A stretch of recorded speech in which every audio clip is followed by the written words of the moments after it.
In Denver, Colorado, Kurt and Nancy Sonnenfeld were once seen as the model of an ideal couple, intelligent, successful, and living the kind of life everyone dreamed of. But hidden behind the doors of their opulent home were simmering cracks: addiction, infidelity, and endless arguments.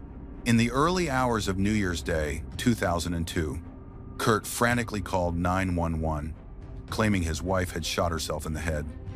When police arrived, Nancy was still breathing faintly, but after just a few minutes of observing the scene, they immediately doubted Kurt's account. Everything seemed incongruous, unnatural, and too many details seemed unusual. From a distraught husband, Kurt quickly became a suspect in his wife's murder.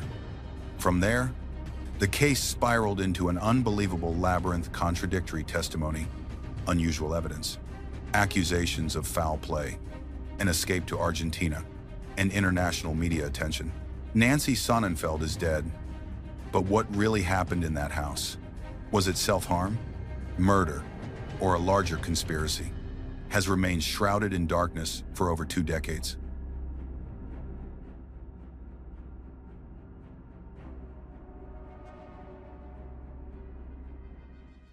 Kurt and Nancy Sonnenfeld were a smart, beautiful, and seemingly happy couple living in Denver, Colorado. They were well liked by everyone who met them. Kurt worked as a videographer for the Federal Emergency Management Agency, FEMA, while Nancy had a successful, well-paying career at an advertising agency. Her work often required travel, and she frequently joined Kurt on his assignments abroad. She frequently accompanied Kurt on his international assignments, and together they visited many countries across Europe, South America, and Asia. From the outside, their relationship appeared strong and happy, but in reality, it was far more complicated. Nancy deeply loved her husband, yet their marriage was strained. She often confided that Kurt had serious substance abuse issues. He drank heavily and regularly used banned substances. Nancy worried about his health and the consequences his behavior might bring. In early 2001, she confronted Kurt and urged him to quit. He promised to stop. But soon afterward, Nancy discovered he had broken that promise. Still, she continued to support him. Later that year, they traveled to Thailand for both work and relaxation over Thanksgiving. While there, tensions resurfaced. During this trip, Nancy called her sister in a fit of anger, telling her that Kurt had been missing for several days and she had just found him in a hotel with 2 women, using illegal substances. When questioned, Kurt justified it by saying there was nothing to worry about and that the women were just escorts. Feeling betrayed, Nancy decided to file for divorce, though the decision was painful for her. According to family and friends, Kurt wasn't against the divorce, but was more concerned about financial matters. Financial disagreements followed, especially over shared assets. Nancy froze joint accounts in her name, making things difficult for Kurt. The divorce dragged on, but he tried to delay resolving it. Despite their problems, they spent New Year's Eve 2002 together. They returned home around 1:30 a.m. from a party. A little over an hour later, at 2:40 a.m., Kurt called 911 in distress, saying his wife had shot herself. When police arrived, Kurt said he'd heard a gunshot from another room and found Nancy bleeding on the couch. He claimed he tried to help her before calling for emergency assistance. However, detectives quickly grew suspicious. The most unusual detail was the pistol found on a blanket just a few meters from Nancy's body. How did it end up there? Investigators also discovered tiny blood spatters on Kurt's face, suggesting he had been close to Nancy when the gun was fired. This evidence directly contradicted his statement. Why would he lie if he wasn't involved? A bruise under Kurt's left eye hinted at a possible struggle. However, the strangest part was the position of Nancy's gunshot wound, at the back of her head, slightly to the right and near the ear. The forensic pathologist immediately remarked that he had never seen a case of self-inflicted injury in that manner, and considered it nearly impossible for someone to shoot themselves in that way. Nancy was still alive when she was first found and was taken to the hospital, but she died a few hours later. After the autopsy, her death was officially ruled a homicide. Detectives quickly identified Kurt as the prime suspect. When he learned of his wife's death, he broke down crying at the police station. Investigators, however, took his tears as an attempt to mislead them. Once he realized he was being treated as a suspect rather than a witness, Kurt became angry and denied ever pointing a gun at Nancy. He believed he was being framed because of his involvement in a previous shooting and that the police were using Nancy's death to silence him permanently. No traces of gunpowder were found on Kurt's hands, but there were signs of it on his clothes. If it was really in another room, as he claimed, why were there traces? Furthermore, the pistol found near Nancy's body had no fingerprints from him. Suspicion intensified when police learned of the serious breakdown in their marriage, suggesting Kurt had a motive to eliminate his wife to avoid a share of the inheritance. Friends and relatives knew he struggled with addiction, which caused frequent arguments between him and Nancy. During questioning, he admitted to excessive drinking on New Year's Eve. He claimed that he and Nancy had a minor argument on their way home, but detectives thought he was minimizing the truth. They suspected that Nancy might have tried to throw him out and that he lost control in a drunken rage. Hours after Nancy's death, Kurt was arrested and charged with first-degree murder, facing the possibility of the death penalty. The Denver police were convinced he was lying and that he had indeed killed his wife, Nancy Sonnenfeld. Her family also believed he was guilty, though it would take time for the case to unfold. Nancy's death was particularly painful for her sister, Amy Leake, in New York. Over the previous year, the two had become very close. Amy admired her sister deeply, seeing her as a role model and inspiration. She also remembered how the whole family had once adored Kurt, though she later watched Nancy's happy marriage turn into misery. Determined to divorce him, Nancy could no longer tolerate his behavior. Despite these suspicions, some evidence didn't add up. There were no fingerprints of his on the gun or related objects. Instead, there were a woman's fingerprints. Gunpowder residue was also absent from Kurt's hands, but present on Nancy's. To understand what happened, investigators recreated the crime scene several times, using furniture identical to what the couple had at home. However, despite their efforts, they were unable to recreate the scene as a case of self-harm. All the evidence pointed to a murder. Detectives found Nancy lying on the couch with her face against the wall, but most of the blood was on the floor beside her. This suggested she might have moved after being shot. However, this was inconsistent with the conclusion that she had lost consciousness immediately after the gunshot. Forensic experts also examined the amount of Nancy's blood loss and determined that Kurt had waited at least 10 minutes after the shooting before calling emergency services, contradicting his statement. During that time, he may have washed his hands to remove traces of gunpowder, wiped away fingerprints, and then placed the gun in Nancy's hand to mislead the investigation. However, the traces of gunpowder on Nancy's hand remain a mystery. Kurt's lawyer argued that all the suspicious details could be explained.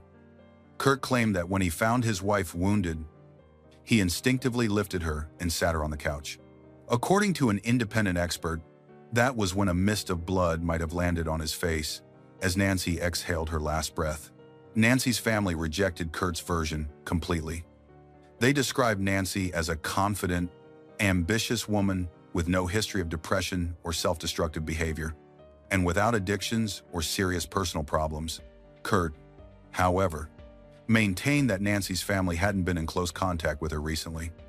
He said she had been suffering from depression over their impending divorce. The family insisted the opposite, that she was hopeful about her future and eager to start a new relationship that could bring her happiness. For a month, the investigation continued without resolution. During that time, Nancy's younger sister, Amy, came to the house to pick up some things and found a note Nancy had left behind. Amy believed it was a suicide note. Since Kurt had been in custody, he couldn't have placed it there. His lawyer quickly used the discovery to accuse investigators of missing crucial evidence at the scene. The discovery showed the note had been torn from Nancy's diary and written in her handwriting. However, its content was puzzling. It wasn't a farewell or explanation of intent. Instead, Nancy simply asked Kurt to seek help, probably for his addiction. Because of that, detectives had initially disregarded the note, It didn't resemble a traditional suicide message. They suspected Kurt might have torn the page from the diary before calling police to mislead the investigation. As the trial approached, both sides prepared their arguments, but the prosecution began to lose confidence. There was no confession and no conclusive evidence against Kurt. His defense had a strong chance of proving him innocent, so prosecutors faced a dilemma. 5 months after Nancy's death, the prosecutor's office made a surprising announcement. All murder charges against Kurt were dropped. He was released, though the case could be reopened if new and compelling evidence ever emerged. On June 14, 2002, after less than 6 months in jail, Kurt was released. Nancy's family was deeply unhappy with this outcome. They remained convinced that Kurt was responsible for her death and believed he posed a risk to others. Yet the Denver police did not give up on the investigation.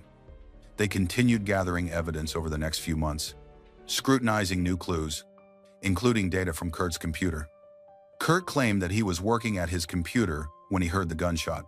However, investigators discovered that the computer had last been used at 7:00 p.m., hours before Kurt and Nancy went out to celebrate New Year's Eve with friends, while the 911 call was made at 2:40 a.m. This major inconsistency cast doubt on Kurt's story. Police also found that Nancy's left index fingernail was broken, which could have indicated a struggle. There were bruises on her wrist as well, possibly caused by someone restraining her before the shooting. Kurt's DNA was found under Nancy's broken fingernails, further suggesting a physical altercation. Later, 2 men who had been incarcerated with Kurt while he awaited trial came forward to testify. They stated that Kurt had confessed to killing Nancy. One of them was Robert Dreyer, a convicted criminal for identity theft, fraud, and forgery.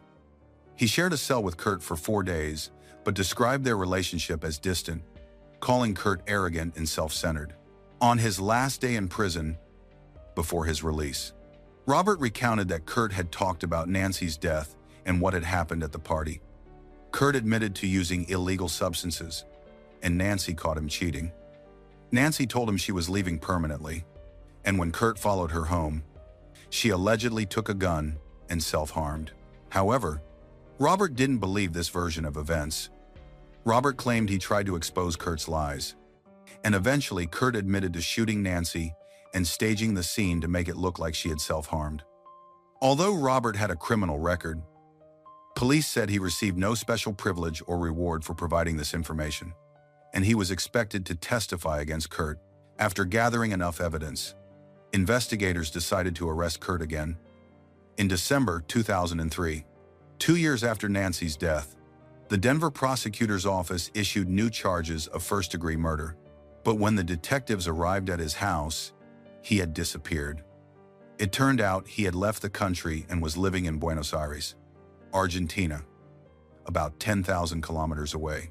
Kurt later claimed in interviews that he had not fled but simply moved on with his life, unaware that new charges were coming. He said he entered Argentina legally with his passport and a valid plane ticket, intending only to take a short vacation to recover.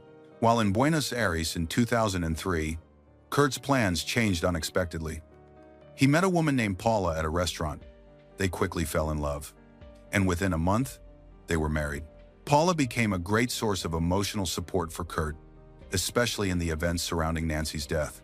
Despite some suspicions, she believed Kurt was not capable of violence. Her support grew even stronger as Kurt began publicly fighting to restore his reputation, which he claimed had been unfairly destroyed by U.S. authorities. Some people believe Paula had ulterior motives in siding with Kurt, as she was a human rights activist, fitting the image of a defender of victims of government oppression. These speculations are partly true. Paula herself helped Kurt establish contact with authorities in Argentina. Kurt then told her the whole story about Nancy's death, and she completely believed in his innocence. Before new U.S. charges were officially filed, Kurt had settled in Argentina, resumed work as a cameraman, and appeared to be a devoted husband and father. He and Paula had twin daughters. Paula even planned to visit the United States after their wedding, but had trouble obtaining a visa. When U.S. authorities later refiled the murder charges, Kurt was arrested by Interpol and imprisoned in Argentina. Prosecutors from Colorado began efforts to extradite him for trial. Kurt spent nearly 7 months in prison. But in March 2005, the Argentine Supreme Court denied the extradition request. He was released because Argentina, which opposes capital punishment, refused to extradite anyone who might face the death penalty. In Colorado, a first-degree murder conviction could carry such a sentence. Afterward, legal complications arose. Argentina agreed to extradite Kurt only if the U.S. provided official assurance that he would not face the death penalty. The Colorado governor signed the necessary papers, which were confirmed by the Denver district attorney and other officials. Despite these steps, Kurt refused to return to the United States.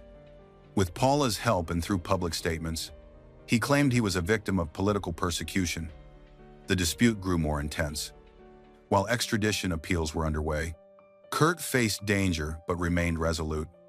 He launched his own media campaign, asserting that the U.S. charges were false and that he was being pursued for knowing and disclosing sensitive information about the Twin Towers collapse. In 2005, Kurt shared his story with a well-known Argentine journalist.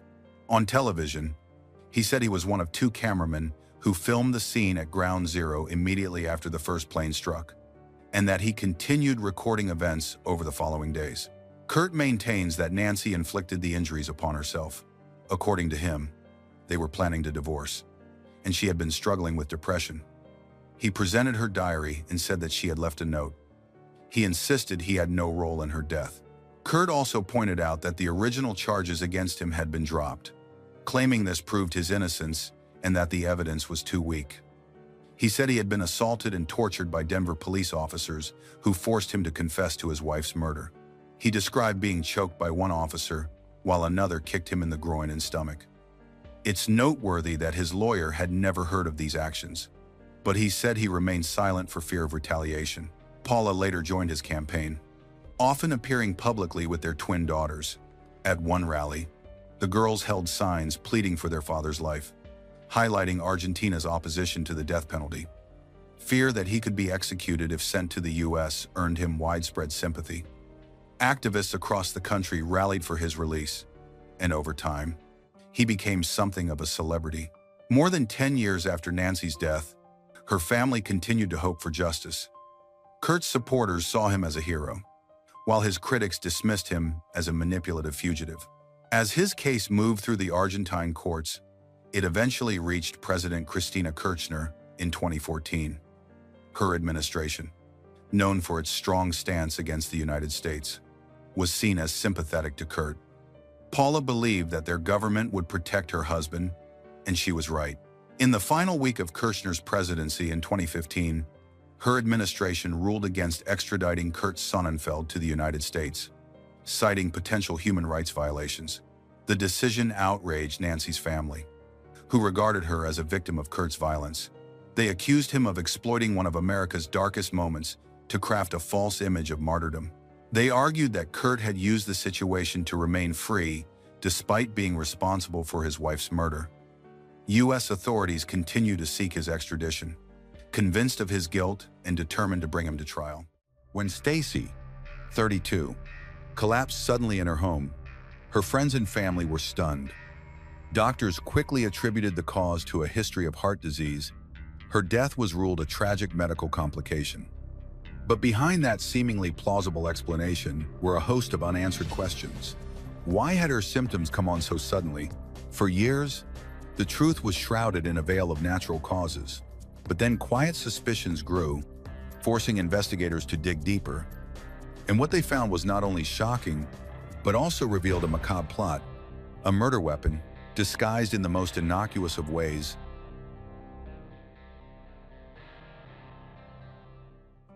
The morning of September 23, 2018, seemed like any other in a quiet suburban home on the outskirts of Mount Holly, North Carolina. 2 young girls were playing nearby while their mother, 32-year-old Stacy Hunsucker, rested in the living room. Everything was calm until her husband, Joshua Lee Hunsucker, suddenly noticed something was terribly wrong. Stacy wasn't responding, and she wasn't breathing. According to Joshua, he immediately called emergency services. First responders arrived to find Stacy lying on the couch. Her skin had turned bluish, Her body temperature was dangerously low, and no heartbeat could be detected.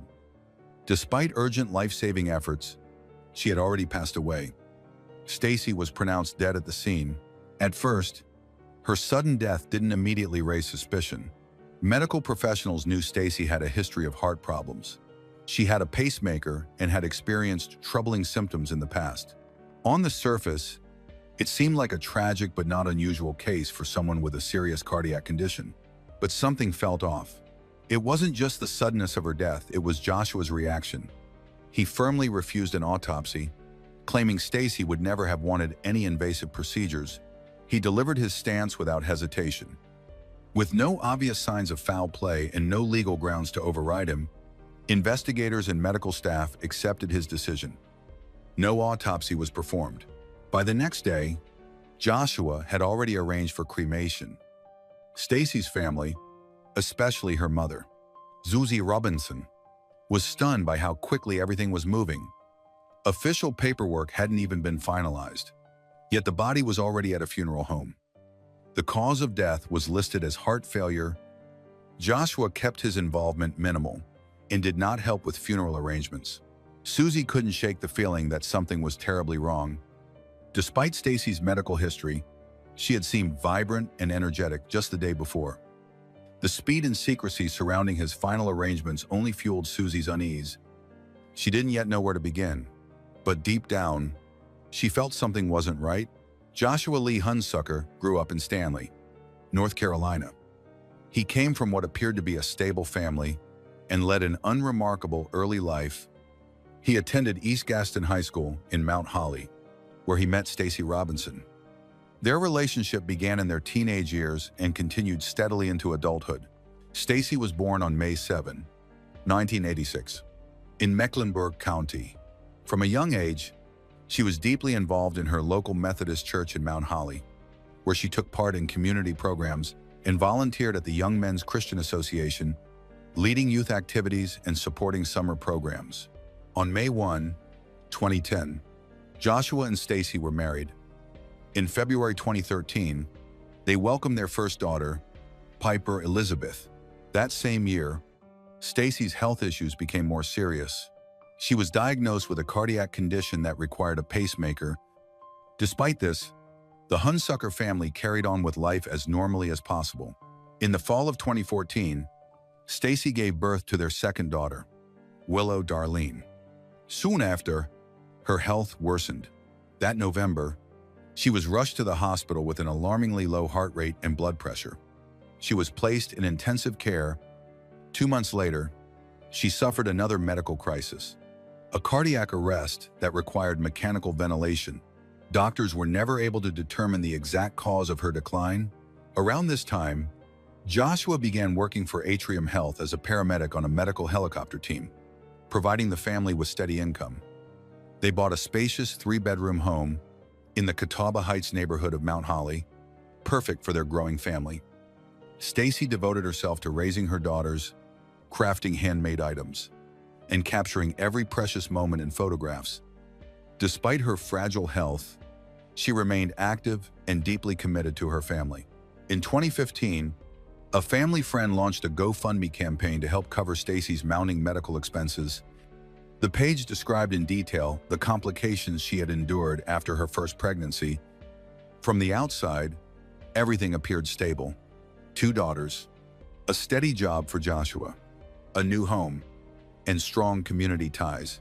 But behind that image, Stacy's health remained fragile.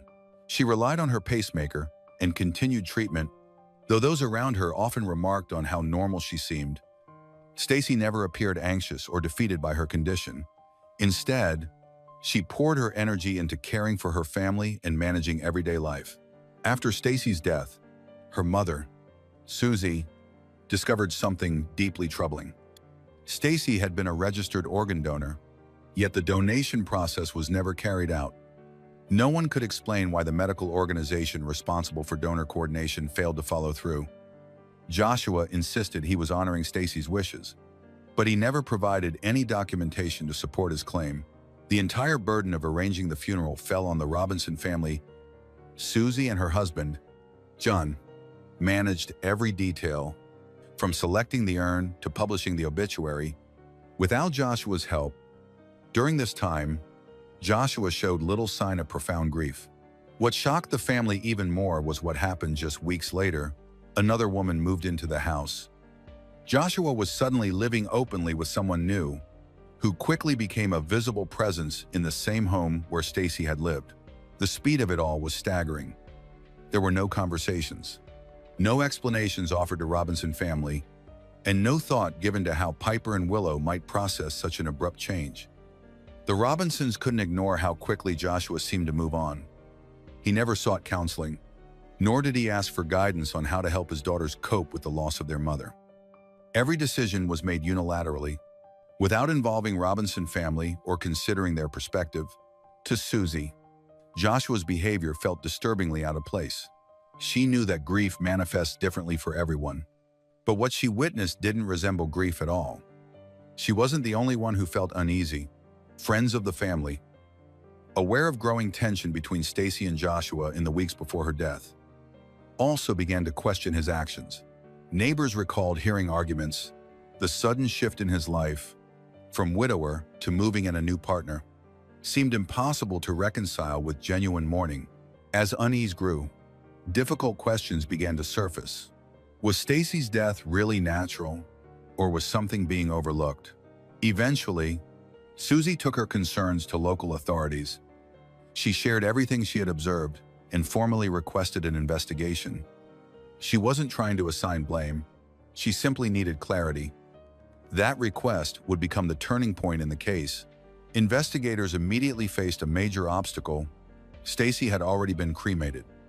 Without her body, a post-mortem exam was impossible. But one overlooked procedural detail would prove crucial. Under state protocol, when a registered organ donor passes away, medical facilities are required to collect and preserve biological samples, even if the donation itself is not completed. In Stacy's case, blood samples taken immediately after her death had been stored by LifeShare Donor Center, the organization overseeing organ donation in the state. Normally, such samples aren't subject to further testing, but after Susie's formal request and the launch of a criminal investigation, authorities were granted access to them. These samples represented the only remaining chance for forensic analysis. When they were finally delivered to the lab, expectations were modest. Stacy's official cause of death was listed as heart failure, and few investigators believed the results would reveal anything unexpected. When toxicology testing was finally performed, the results sent shockwaves through the investigation. The analysis revealed the presence of tetrahydrozoline in Stacy's bloodstream, and not just trace amounts. The concentration was lethal, measuring 30 to 40 times higher than what could ever be considered safe. Tetrahydrozoline is the active ingredient in common over-the-counter eye drops, such as Visine, typically used to reduce redness by constricting blood vessels in the eyes.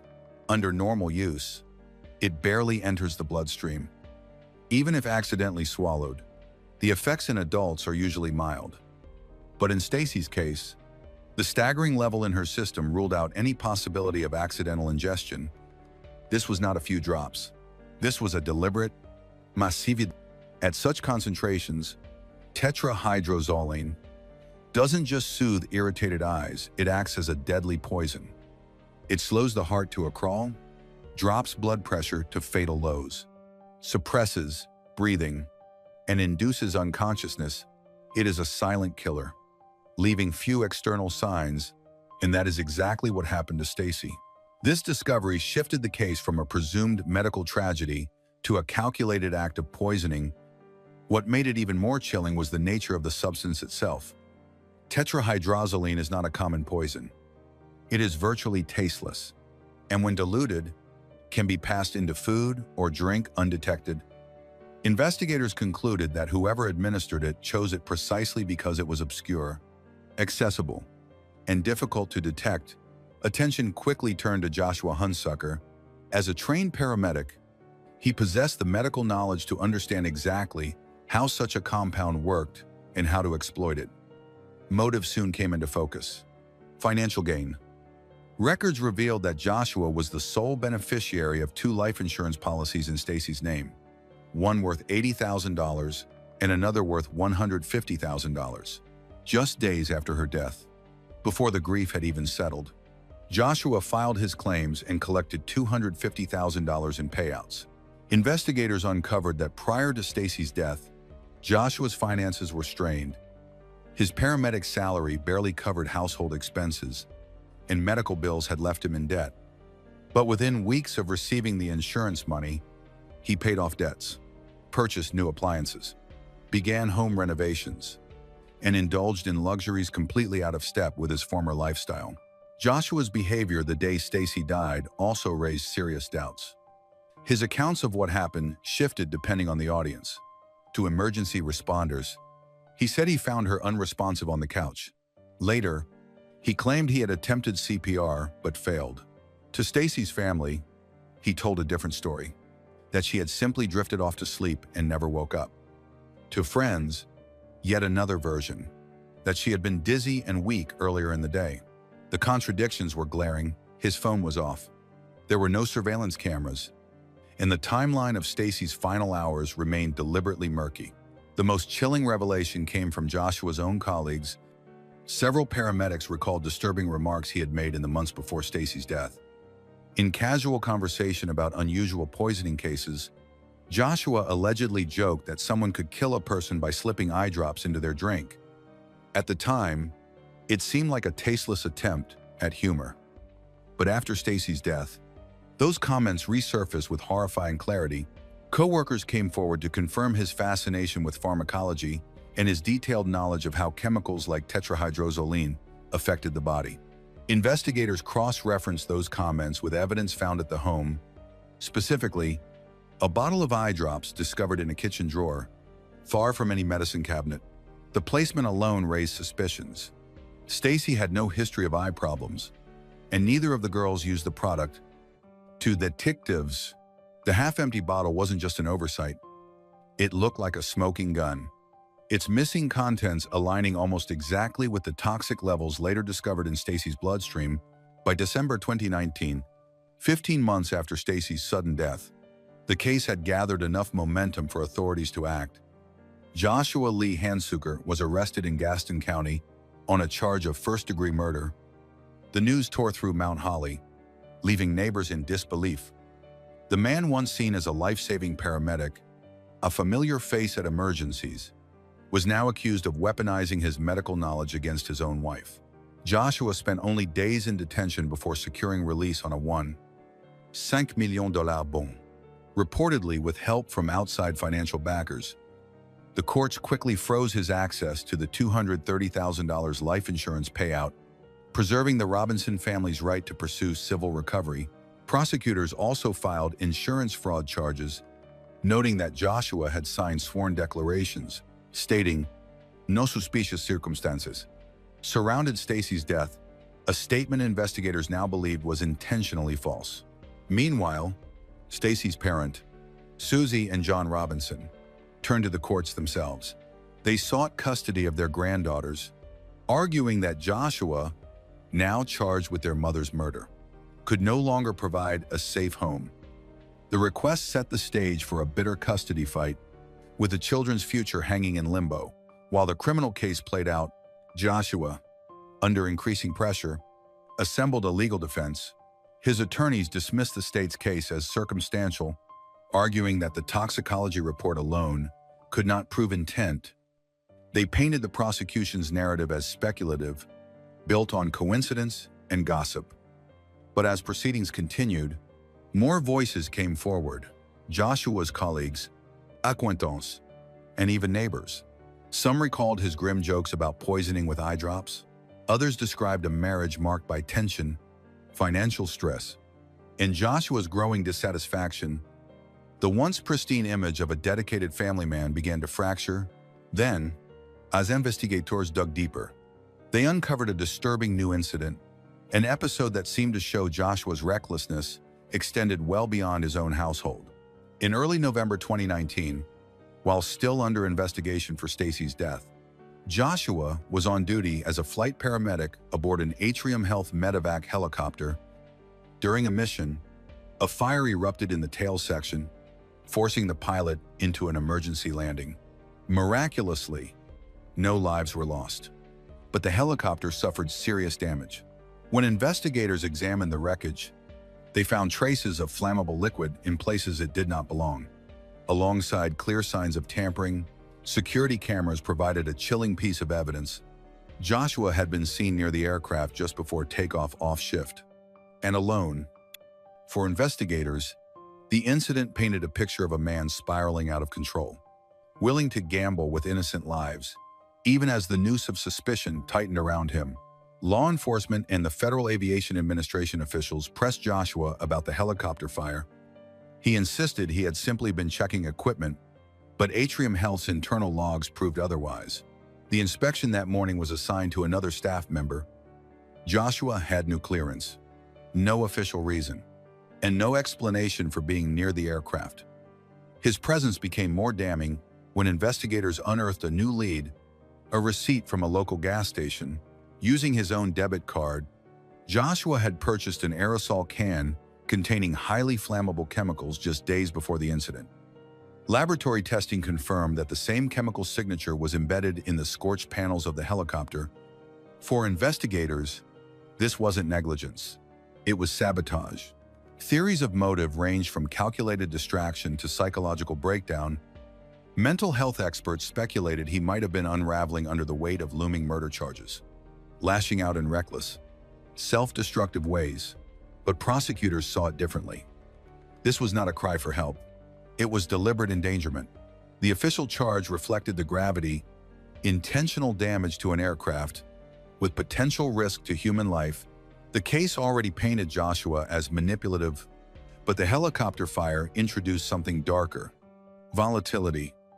A man accused of poisoning his wife was now linked to an act of public sabotage, reinforcing the image of someone spiraling out of control and willing to gamble with the lives of strangers.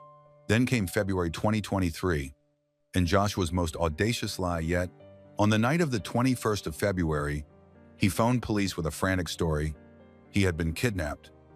He claimed that while taking out the trash, a car pulled up. A masked man brandished a weapon, and he was shoved into the trunk. He said, hours later, he was dumped back near his home. Incredibly, he pointed a finger at John Robinson, Stacy's father, as the possible mastermind. The allegation was explosive. When police reviewed surveillance footage from surrounding homes, the narrative collapsed. Cameras showed no suspicious vehicles, no confrontation.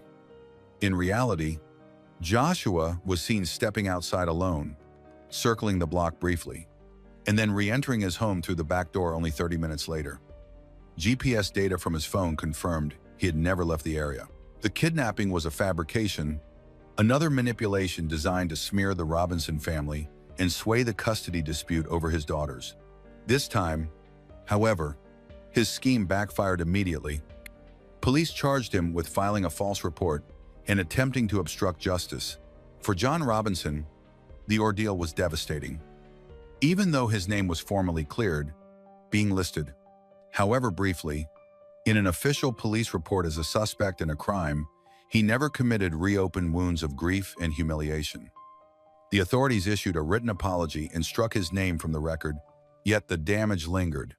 A cruel reminder of how far Joshua was willing to go, poisoning his wife, endangering lives in the air, and even framing an innocent father, all in a desperate attempt to evade accountability. To prosecutors, the staged abduction was the final puzzle piece. It proved Joshua wasn't just guilty. He was calculating, remorseless, and dangerous. A man capable of twisting truth itself into a weapon. In the spring of 2023, the case took an even darker turn. Piper, the 10-year-old daughter of Stacy, was temporarily under the Robinsons' care when she suddenly began suffering from alarming symptoms: fatigue, dizziness, weakness, dangerously low blood pressure, and a slowing heartbeat. At first, doctors suspected a viral illness, but given the family history, they ordered toxicology tests. The results were chilling. Piper's blood contained traces of tetrahydroethylene, the same compound that had killed her mother. The dose was smaller, not immediately lethal, but still far above safe limits. Medical experts concluded the exposure was not accidental, it was deliberate. They warned that if the exposure continued or had been slightly higher, the outcome could have been fatal. Investigators immediately turned to Piper's environment.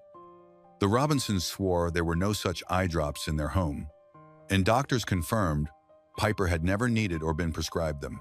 A search of Joshua's residence revealed a smoking gun, a fresh bottle of eye drops laced with tetrahydroethylene, and an empty blister pack of medication designed to intensify toxicity. The timeline sealed the suspicion. Days before Piper's collapse, Joshua had been granted unsupervised visitation. Within 24 hours of her returning home, she was in distress.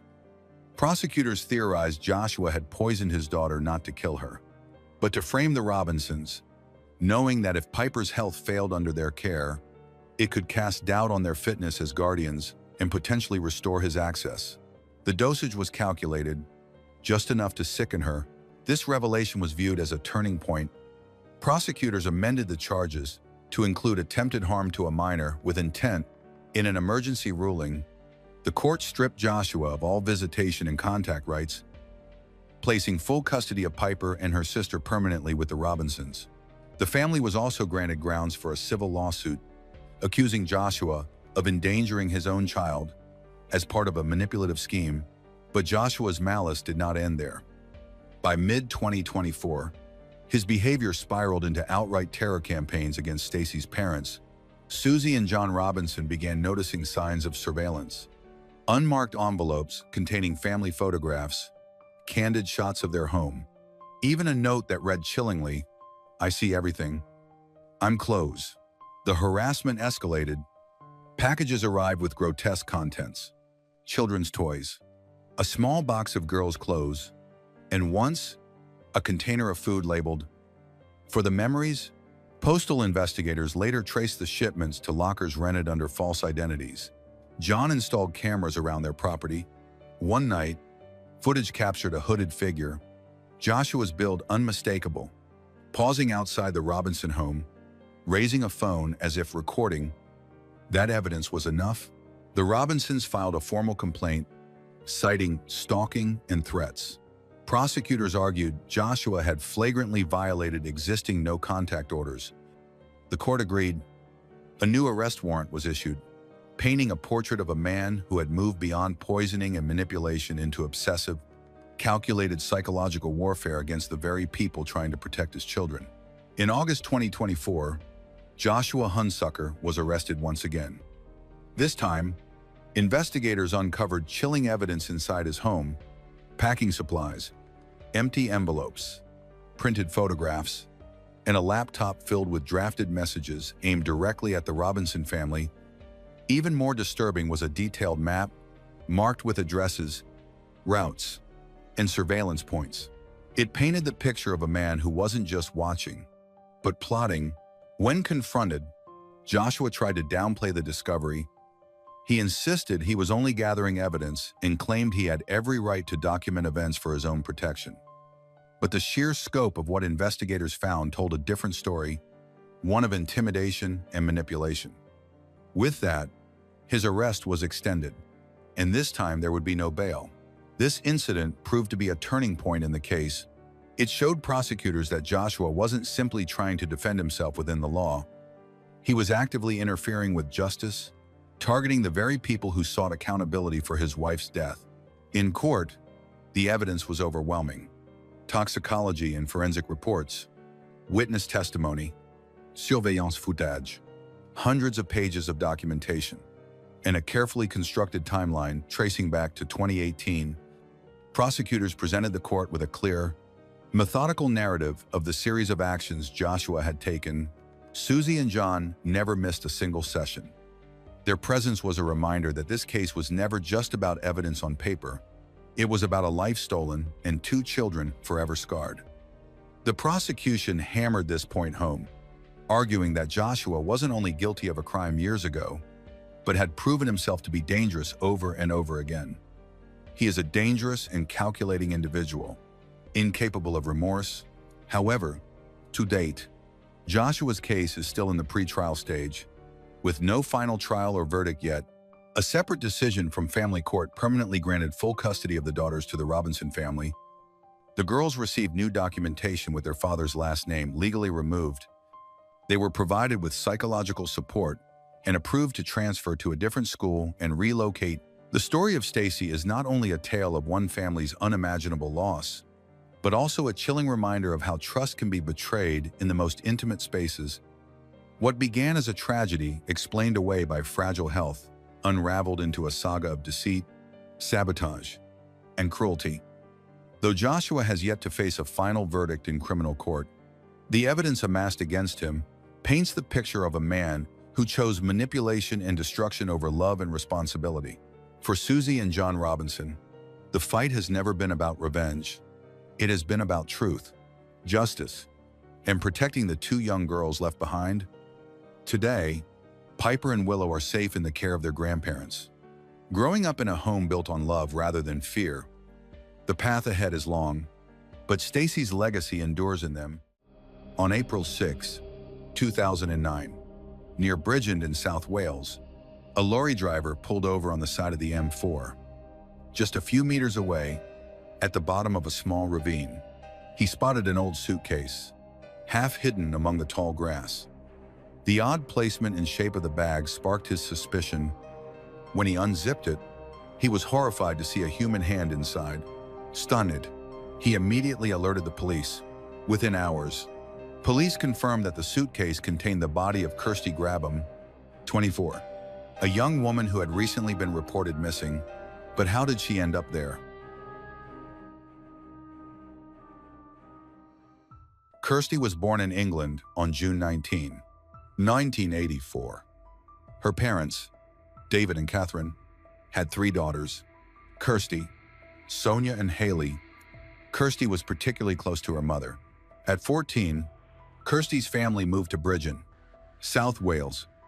The move brings many challenges: new schools, new friends, and the hardships of adolescence. But Kirsty still stands out with her striking looks and confidence. Inspired by celebrities in glossy magazines, she dreamed of becoming a model, picturing herself on catwalks and in photo shoots. The reality, however, was far harsher. The modeling world was brutally competitive, and Kirsty never quite broke through. She managed a few amateur shoots, but they brought in little money. Determined to stay independent, she worked various jobs, as a waitress, a cashier, and even cleaning houses, refusing to depend on her parents. By 17, financial difficulties pushed her into nightlife and adult entertainment-related work. For Kirsty, it wasn't a glamorous choice, but a necessity. Ashamed and fearful of judgment, she hid this side of her life from her family. To them, she claimed she worked as an administrator at a local company. For clients, she used the pseudonym Megan to keep her two worlds separate. Although the job gave her her own apartment and financial stability, it brought no pride, only constant fear, shame, and inner conflict. She longed for a day when she could start fresh. Despite her secret, Kirsty remained close to her family. To her parents, she appeared responsible and ambitious. They never suspected the truth about her work. Somewhere else, Paul Grabham, born in 1983 in South Wales, had grown up in a very different environment. His childhood was scarred by poverty and constant conflict at home. His parents often argued, neglecting him and leaving him feeling unwanted. From a young age, Paul displayed aggression, clashing with teachers, fighting with classmates, skipping school, and earning poor grades. Attempts by his parents to discipline him failed. By his teenage years, he was known for fights, rudeness, open defiance. He soon dropped out of school, leaving without qualifications. Around that time, Paul turned to banned substance. What began with softer substances quickly escalated into heavier use. His addiction fueled both his aggression and his isolation. At 18, he began working as a male escort to fund his habits, serving both men and women. This work became his main income, but brought with it humiliation, anger, and exposure to the criminal underworld, dragging him deeper into destructive behavior. His aggression often spilled into daily life. In one incident, He accused a neighbor of damaging his car, then threatened and physically attacked her until she moved away. Such outbursts were not unusual, and many people in his circle tried to avoid him. By 2004, Paul's life was chaotic, defined by substance abuse, escort work, and uncontrollable violence. His manipulative behavior left scars on those around him. Kirsty met Paul at a nightclub in Bridgend in 2004. She was 20, he was 21. Both were at crossroads in their lives. Kirsty was hiding the truth about her job from her family, and Paul was struggling with banned substance and drifting between odd jobs. Introduced through mutual friends, they felt an instant spark. Kirsty was attracted to his confidence, while Paul was drawn to her beauty and bright smile. They spent the evening together, but the relationship did not develop beyond light flirtation. Afterward, they occasionally kept in touch, but nothing serious followed. For Kirsty, it was just a fleeting episode, never something she thought would shape her future. Everything changed in late 2007. 3 years after their first meeting, Paul unexpectedly walked into the establishment where Kirsty worked. At that time, she was still going by Megan. He recognized her instantly and approached to talk. The encounter was awkward at first, but the conversation soon turned warm and familiar. Paul admitted he had often thought of her and suggested they meet outside of work. From that moment on, their relationship accelerated rapidly. They began seeing each other more often, going for walks and sharing personal stories. For Kirsty, who had hidden the truth about her life for years, Paul seemed like someone who accepted her without judgment. Playing the role of a confident and charming man, Paul concealed his darker side. Kirsty believed he was her prince, the one who would rescue her from her current life. His talk of wanting to leave his own troubled past behind and start a family inspired her. Paul skillfully played on her hopes, embellishing his history to win her trust. In reality, he saw Kirsty not only as a woman, but also as a potential source of income. Blinded by hope, she trusted him completely. In December 2007, just weeks after reconnecting, Kirsty stunned her mother with the news that she and Paul had decided to get married. According to Kirsty, he had proposed, and she accepted without hesitation. The announcement was a complete surprise to her family, who hadn't even known she had a boyfriend. Kirsty's mother, Catherine, was immediately alarmed. She urged her daughter to postpone the wedding, but Kirsty was determined. The ceremony was set for only 5 weeks away. When Kirsty finally brought Paul home, her parents' concerns deepened. He made a dreadful impression, unkempt, poorly dressed, and openly rude to them. His stories about his past sounded implausible. David and Catherine Broomfield told Kirsty bluntly that he seemed unreliable and that she was making a mistake, but she refused to listen. Her older sister, Sonia, also voiced her concerns, yet Kirsty ignored the warnings. To her, Paul represented her only chance at happiness. Since childhood, she had dreamed of a beautiful wedding dress, a big family, and a cozy home. Compared to that dream, her current life felt unbearably empty. The wedding took place in February 2008. Her parents and sisters attended, but their smiles were forced while Paul radiated pride. For Kirsty, it felt like a dream come true. For her family, it marked the beginning of the end. After the wedding, Kirsty and Paul moved into Kirsty's flat in Bridgend. And then the nightmare began. Paul immediately took control. He taking her bank cards under the pretense of managing their finances. He refused to work, spending his days lounging at home while Kirsty supported them both. Worst of all, he not only allowed her to continue working as an escort, but pressured her to take on more clients. Soon he began accompanying her to work, supposedly for her safety, but in truth to monitor her every move. He even created profiles for her on dating sites to advertise her services. Kirsty now worked not only at the club but also from home. She hated this life. She longed to quit her job, have children, and become an ordinary wife. But Paul kept her under constant pressure, manipulating her emotions. He convinced her that she was nothing without him. He turned her life into hell, checking her phone, forbidding her from seeing friends, and relentlessly criticizing her appearance. Gradually, Kirsty became completely isolated. A few months later, Paul struck her for the first time, then again, and again. Kirsty tried to cope by writing in a diary, but she no longer had the strength to resist. Her life was no longer her own. One evening, furious that Kirsty hadn't earned enough, Paul started a fight. It began with shouting and pushing, then escalated into a blow. The shock left Kirsty stunned. Paul quickly apologized, swearing it would never happen again. But his apologies were empty.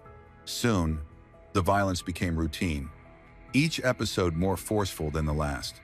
Aggression was his tool of control. Whenever Kirsty hesitated or refused his demands, threats came first, followed by violence. Once, when she suggested quitting her job, Paul cut her off with insults and struck her again. After that, he tightened his grip even further, making every decision for her and forbidding her even to imagine living independently. Catherine began to notice that her daughter was deeply unhappy. She tried several times to have a heart-to-heart conversation, but Kirsty either avoided the subject or brushed it aside. Convinced that something was seriously wrong, Catherine warned her outright that this man would destroy her. But in her diary, Kirsty dismissed those concerns. She admitted to herself that the marriage was toxic, yet she didn't dare leave. Fear of the unknown, feelings of guilt, and psychological dependence kept her trapped. She clung to the faint hope that things might one day improve. On March 28, 2009, Kirsty and Paul went to a club in Swansea with friends. Drinking and banned substance use were routine for them. Witnesses later recalled tension between the couple. Paul appeared irritable, while Kirsty seemed to tread carefully, trying to avoid provoking him. Around midnight, an argument broke out. Paul stormed off alone, leaving Kirsty behind. She chose to stay, unwilling to risk traveling with him in his agitated state. Her friends noticed she looked exhausted and downcast, though she tried to hide it. Late that night, she called a taxi. The driver dropped her off at her home and watched as she walked confidently inside. That was the last time anyone saw her alive. The following morning, Paul told Catherine that Kirsty had left early, taking some belongings and money. He claimed he had overslept and noticed nothing. He even hinted that she might have run away with another man. But Catherine's suspicions were immediate. Kirsty had left behind her bank cards and most of her possessions, an unlikely choice for someone planning to start a new life. Soon it emerged that, on the night she vanished, Kirsty had attempted to call emergency services, but the line was cut off. Likely due to poor reception, neighbors later admitted they had heard muffled screams, the sounds of a struggle, and noises as if something heavy was being dragged. None of them called the police, assuming it was just another domestic row. When Kirsty was officially reported missing, police quickly turned their attention to Paul. His version of events did not match the evidence. He insisted she had left voluntarily, yet her belongings remained in the flat. Investigators also discovered freshly painted patches on the walls, as though something had been covered up. Even more suspicious, the living room carpet was missing. Paul claimed Kirsty had wanted to redecorate, an excuse that sounded absurd. On April 6, 2009, the investigation took a grim turn. A lorry driver pulled over on the M4 near Bridgend and spotted an old suitcase in a ditch. Curious, he opened it and recoiled in horror. Inside lay a human hand. He immediately called the police. Officers arrived and confirmed the shocking truth. The suitcase contained the body of a woman. The autopsy identified her as Kirsty Grabham. The examination revealed brutal details: a broken nose and jaw, extensive bruises and scratches. The cause of death was blunt force trauma to the head. Kirsty had been struck multiple times and showed clear signs of attempted strangulation. It was also evident that her body had been stored elsewhere before being dumped in the ditch. That same day, Paul was arrested. During questioning, he denied involvement, insisting he knew nothing and that Kirsty had left of her own accord. His evasive behavior only fueled police suspicions. Investigators soon uncovered a disturbing detail. The very next day after Kirsty disappeared, Paul had withdrawn money from her account and visited a massage parlor. Reconstructing the night of the murder, police concluded that an argument had erupted between Paul and Kirsty. In a fit of rage, he beat and strangled her until she was dead. He then dragged her body into the living room and tried to force it into a suitcase. When it didn't fit, he even considered dismembering her but lacked the tools. Eventually, he managed to cram the body inside, drove to the roadside, and abandoned it. Blood traces were later found in the house.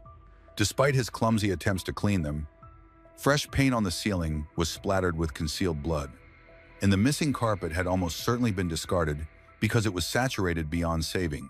Kirsty's diary also became a crucial piece of evidence. In its pages, she described her fear of Paul and her desperate dreams of escaping him. In early 2010, Paul Grabham finally stood trial. Prosecutors laid out overwhelming evidence: the recording of Kirsty's desperate but failed 911 call, testimony from neighbors who heard her screams, and the violent struggle, the suspicious withdrawals from her bank card after her death, and the diary entries themselves. When those entries were read aloud in court, many in the room wept. Paul, however, refused to admit the truth. He clung to his lies, insisting that Kirsty had left on her own and that someone else was responsible. But the jury wasn't fooled. On February 4, 2010, Paul Grabham was found guilty and sentenced to life in prison. With a minimum of 19 years before parole, the judge condemned the sheer brutality of the crime and Paul's chilling lack of remorse.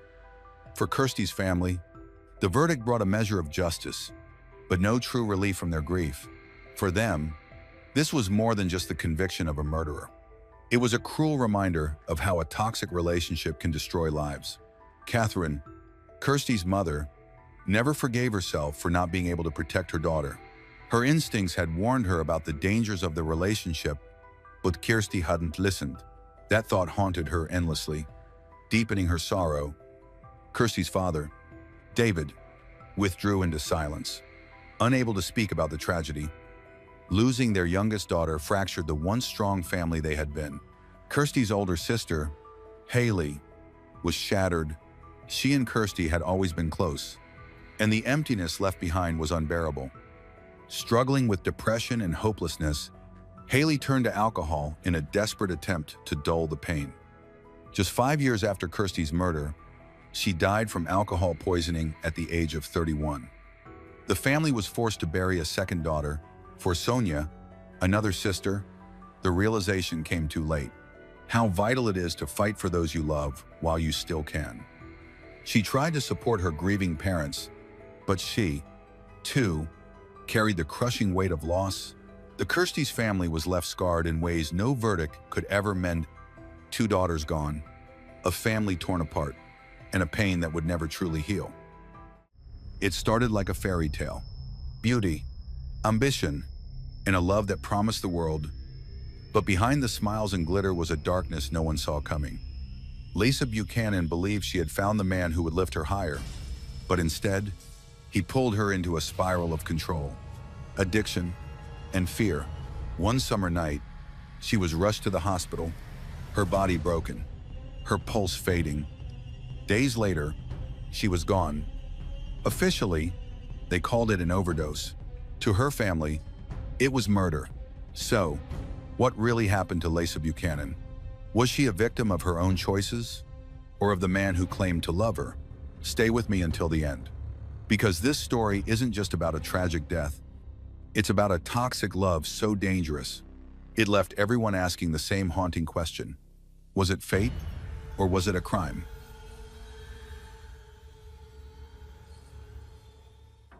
Lisa Buchanan was born on June 29, 1972.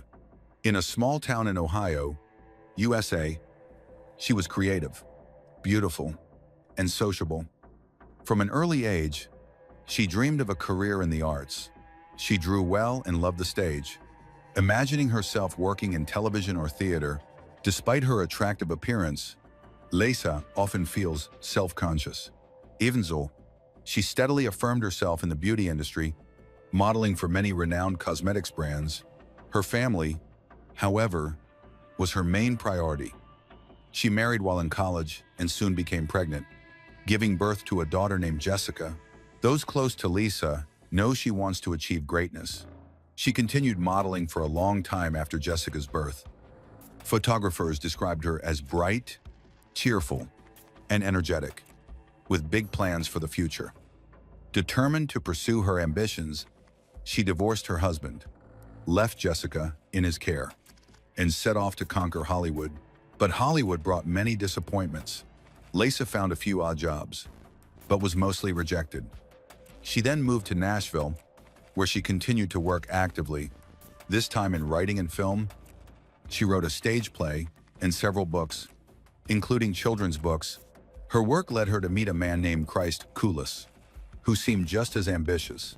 After high school, Christ had gone straight to medical school, completed a hospital internship in Toronto, and opened his own plastic surgery practice. His focus was entirely on career success. Christ worked hard and had his own private practice by age 30. Lisa learned about him when she saw a flyer in a restaurant restroom offering a free consultation.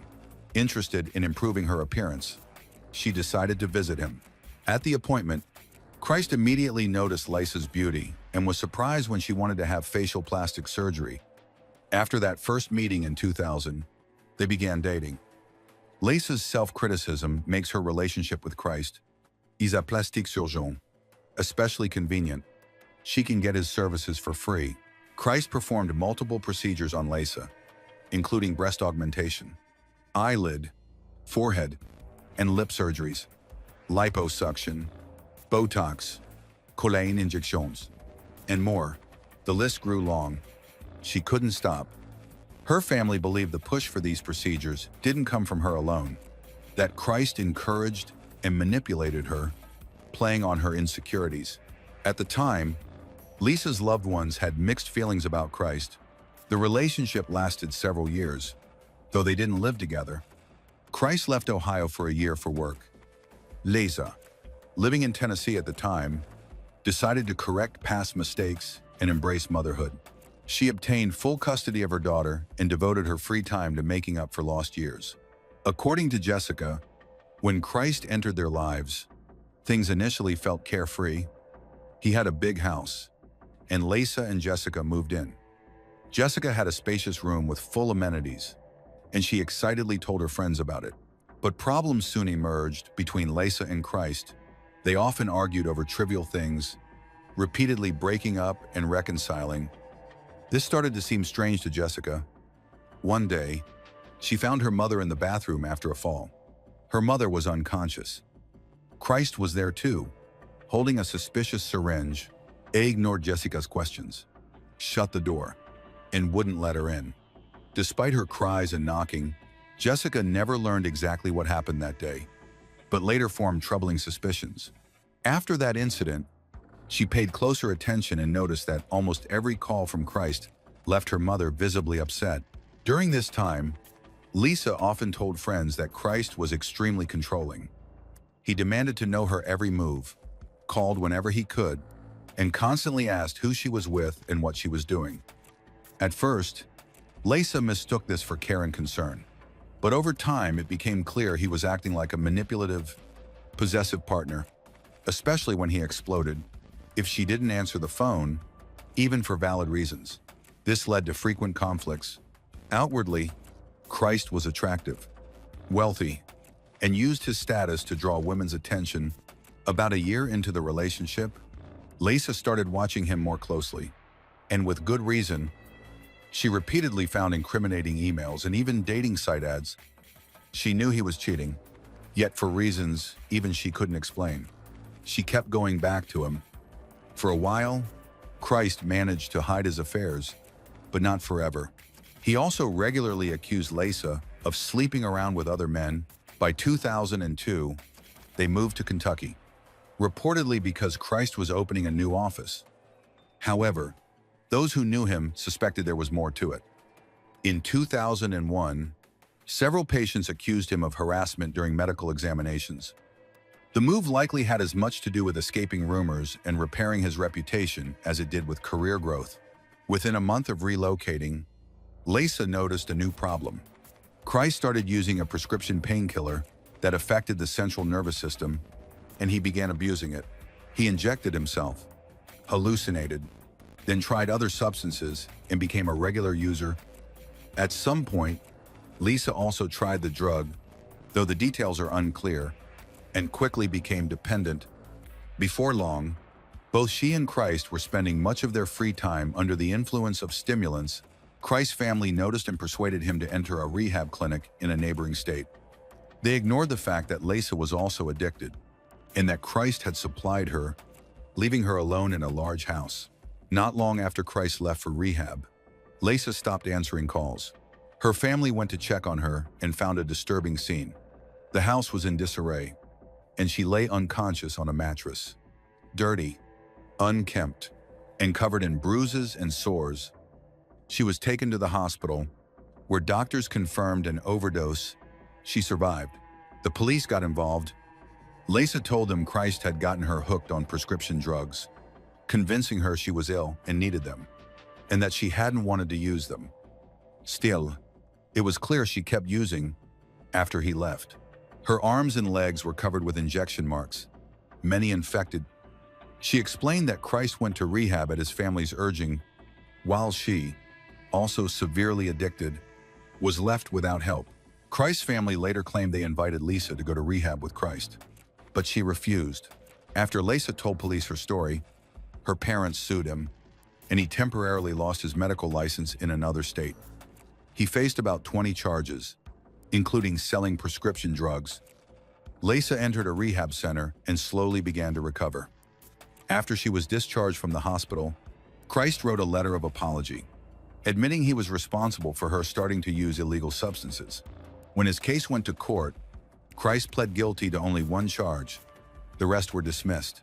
He received a short probation, served no jail time, and was allowed to continue working as a staff physician. Lisa's family believed his threats influenced the outcome. Lisa's family believed Christ Koulis manipulated her, warning that if she testified against him, she would lose custody of their daughter. They feared he might succeed. In the end, the prosecution's key witness, Lisa, pulled out of the hearing. By late 2002, the case was over. They don't break up. They stayed together in Franklin, Tennessee, which upset Lisa's family. Still, they accepted it because Lisa had stopped using substances. Things changed in 2005. Lisa decided to end the relationship. In early July, she met with her sister. They talked at length, and Lisa again said Christ was controlling and manipulative. Her sister noticed that she had improved a lot since quitting. She looked happy, smiled often, and said she had not relapsed. They agreed it was time for Lisa to leave her manipulative boyfriend. She chose July 4, Independence Day, to mark her own independence from Christ. Koulis, but within a day, she and Christ had made plans for a romantic weekend that Saturday and Sunday. This kind of back and forth wasn't unusual for them. On the afternoon of July 4, 2005, Christ called 911, saying Lisa was unwell. He reported that she had lost consciousness and he couldn't revive her. When paramedics arrived, Lisa was in critical condition and was rushed to the hospital. Doctors fought for more than an hour, but she died at age 35. The cause of death was a drug overdose. When asked what she had taken, Christ listed several medications, including a sedative and a painkiller. Christ said none of those drugs could have caused death, and he insisted Lisa was not injecting illegal substances as she had been.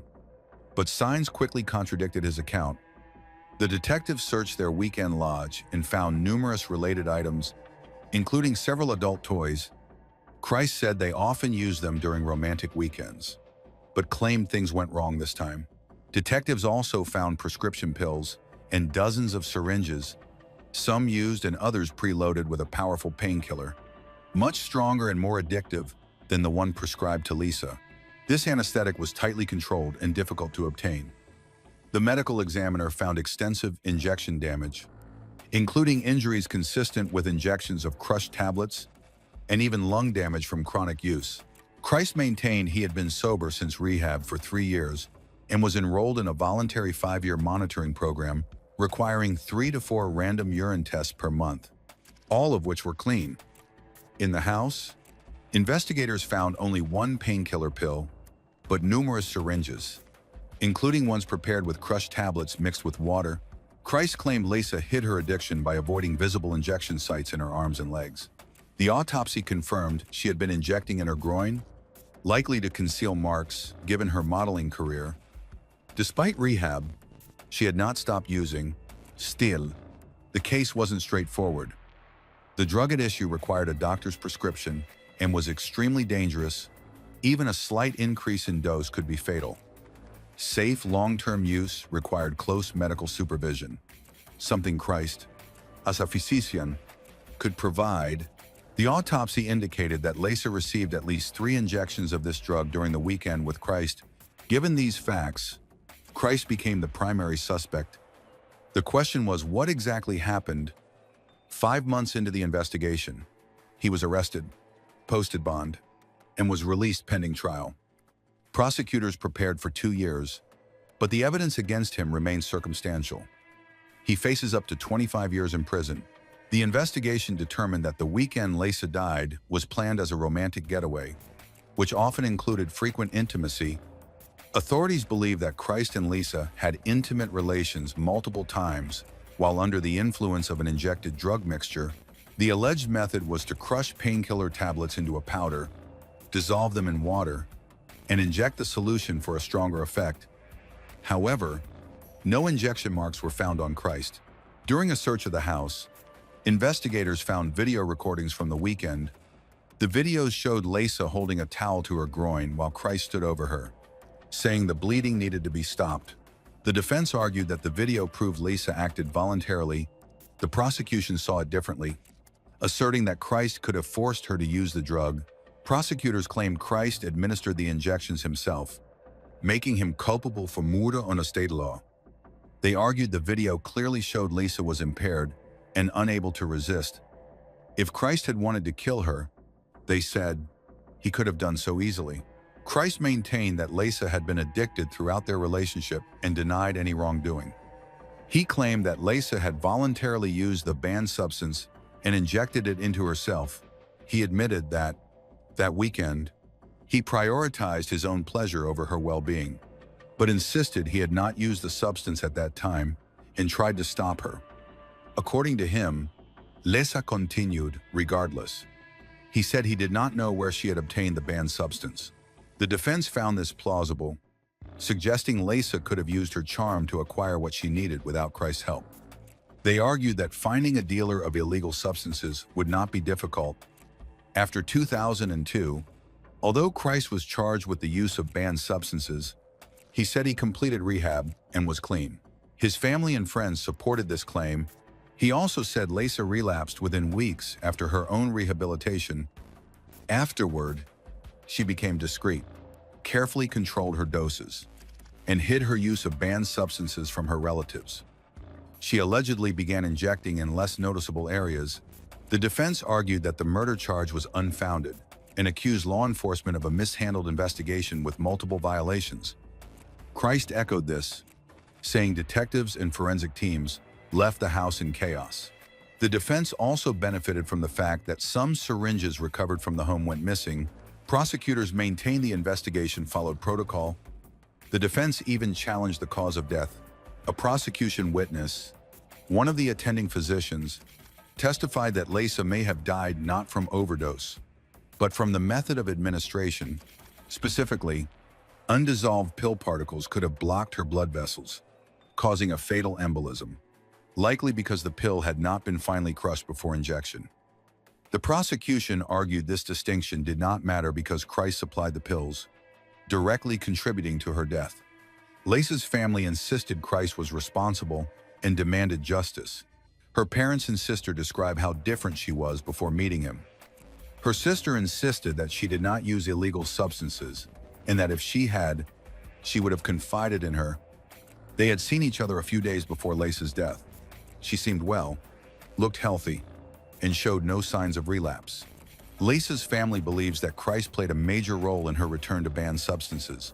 They gave 2 possible motives. He used a banned substance to incapacitate her in order to satisfy his lust, or he intended to kill her because she wanted to end the relationship. Lisa and Christ discussed their separation in early July, and Lisa planned to end things on the day she died. Lisa's sister believes that Lisa and Christ argued again the weekend she planned to leave him. Unable to bear it any longer, she publicly announced that she would break up with him, but he was a skilled manipulator, and everything that followed seemed aimed at revenge.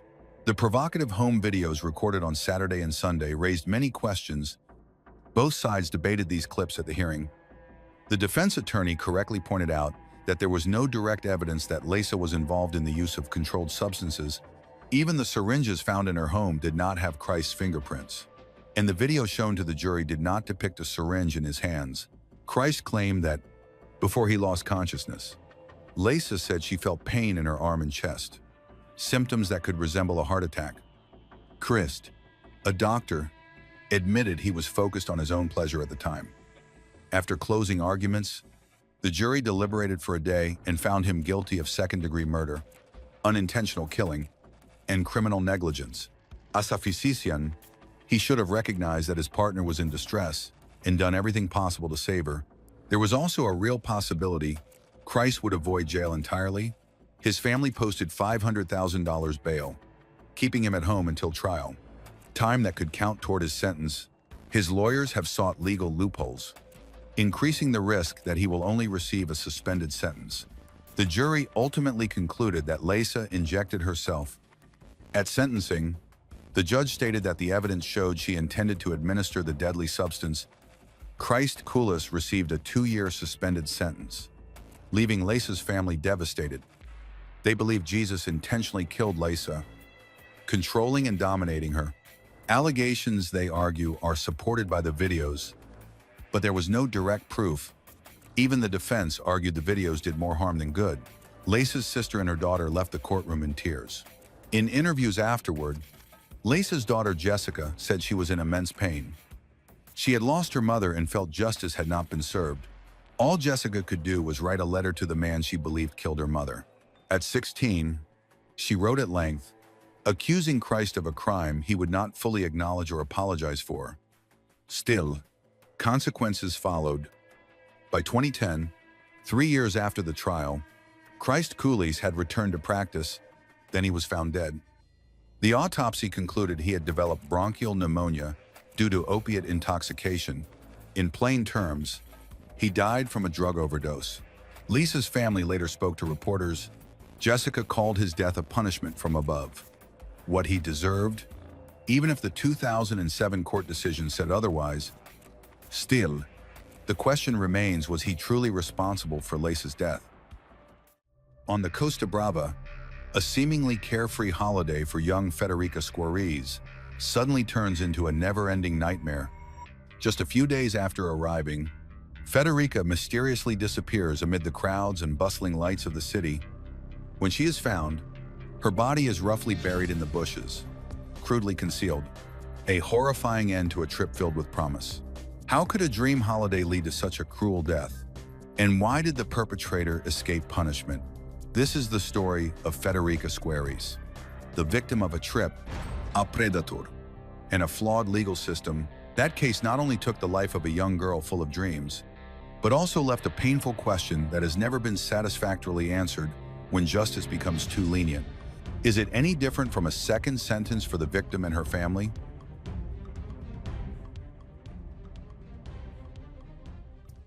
In 2008, Federica Squarese was 23 years old and lived in San Giorgio delle Pertiche, a town of about 10,000 people in the province of Padova, Italy. She was known as a kind, straightforward young woman who got along easily with others. In June, she decided to go on holiday with her friend, Stefania Perin. The two had traveled together many times before. They trusted each other and agreed they would always look out for one another. For this trip, they chose Lloret de Mar in Spain, a lively seaside town known for its nightlife, beaches, and popular clubs. They finished their work week and headed to the Costa Brava near Barcelona. Excited for a long-anticipated vacation, Lloret de Mar was a favorite destination for young travelers seeking fun and freedom. The town was filled with European tourists, mostly students and couples, drawn by the festive atmosphere and scenic coast. After their flight, Federica and Stefania rested and settled in for 3 days. On the evening of June 30, 2008, they decided to go out. They planned to visit a familiar, well-known bar they considered safe. Dressed up for the evening, they went out together, had drinks, met a new group of people, and chatted. At some point, they became separated. As usual, they had a backup plan. If they lost each other, they would meet back at their hotel room. Stefania eventually returned to the hotel alone. She had had quite a bit to drink and fell asleep, assuming Federica would come back shortly. But the next morning, when she woke up, Federica was still not there. Realizing her friend had not returned from the club, she tried calling her mobile, but every call went to voicemail. This was alarming. By then, all the bars and clubs had long since closed, and Federica was not the type to stay out with strangers. She knew no one in the city and was generally cautious. Stefania thought the only place Federica might have gone was the beach. She had once mentioned wanting to see the sunrise there. Stefania searched along the coast, but found no trace of Federica. Trying not to panic, she called Federica's parents, hoping they might know something. Federica's parents were worried when they saw that their daughter had not returned, so they immediately called the police. They reported their child missing and provided all the information that Stefania had given them. The police took the case seriously. Although Federica was an adult and had gone out to enjoy the nightlife, her disappearance was out of character, which concerned everyone. They began the search without delay. They first gathered background information. Federica came from a modest, respected family and was the youngest of 4 children. She had an older sister and 2 brothers. She was calm, diligent, and focused on her studies. Although attractive and well-liked, her personal life was not her priority. Family and education came first. She excelled at school and graduated with honors in design. Even as a student, she dreamed of opening her own business, but wanted to gain experience first. After graduating, she took a job with the administration in her hometown. At work, colleagues spoke very highly of Federica, especially praising her seriousness and punctuality. She devoted all her free time to her job and never disappeared without a serious reason. Her relative described her as cautious, not inclined to take risks, positive, a bit naive, yet always calm. Trips, like traveling to Spain with a friend, were her favorite way to relax. Federica enjoyed traveling with friends and had visited nearly all major resorts in Italy and Spain. Her parents worried that, because of her attractiveness, traveling alone might draw unwanted attention from men.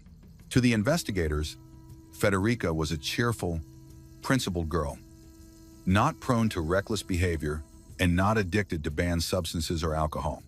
Very responsible, she had never vanished before, which made her disappearance even more alarming. Early on, investigators considered the possibility that a stranger might have taken advantage of her sincerity and naivety. Witnesses stated that Federica and Stefania arrived in the Costa Brava on June 27. They had been there only a few days when Federica disappeared during the night of June 30 to July 1. While the police were gathering information, Federica's family took action. Her parents contacted authorities in both Spain and Italy to raise awareness and accelerate the search.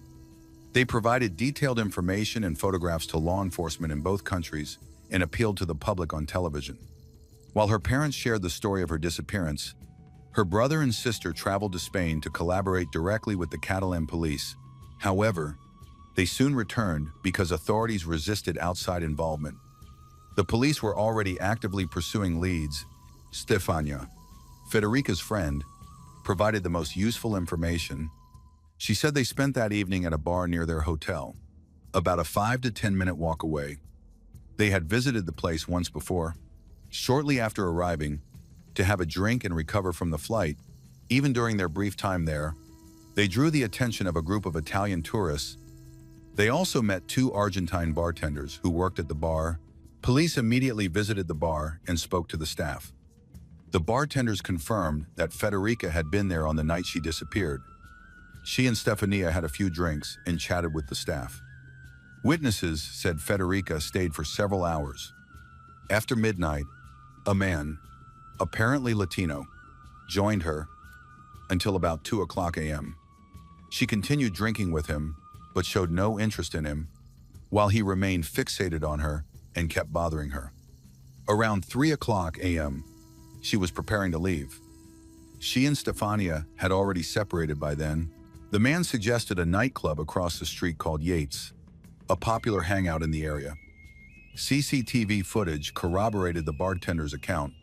The young man was with Federica. They talked and had a few drinks, and then he followed her out of the bar. Nearby surveillance cameras captured both of them heading toward the Yates Club. Thanks to video recordings and witness statements, it was possible to find out that the person accompanying Federica was Victor Diaz Silva, a 28-year-old Uruguayan, known to close friends as El Gordo. Victor was working illegally as a waiter. He had arrived in Spain just a few days before Federica disappeared and was living in the town of Lloret de Mar.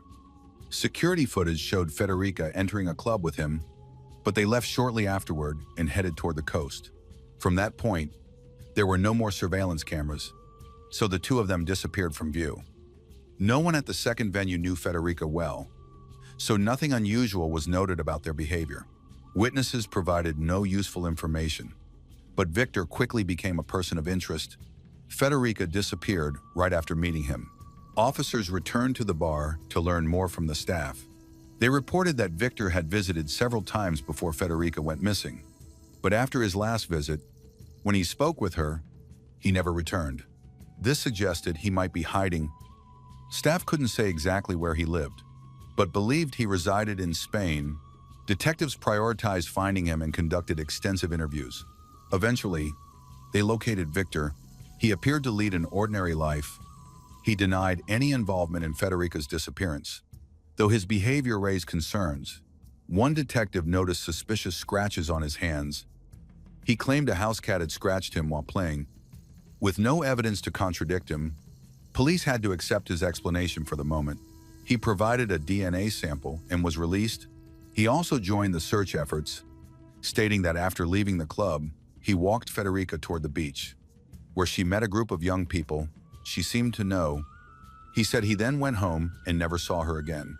Investigators shifted focus to Federica's acquaintances, people she might have met in the bar, after arriving in Spain, but this yielded no results.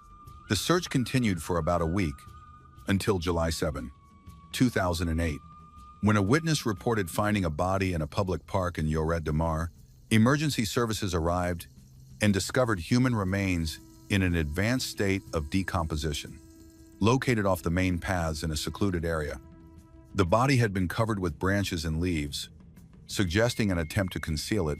The deceased was a young, unclothed woman, with no personal items nearby to aid identification.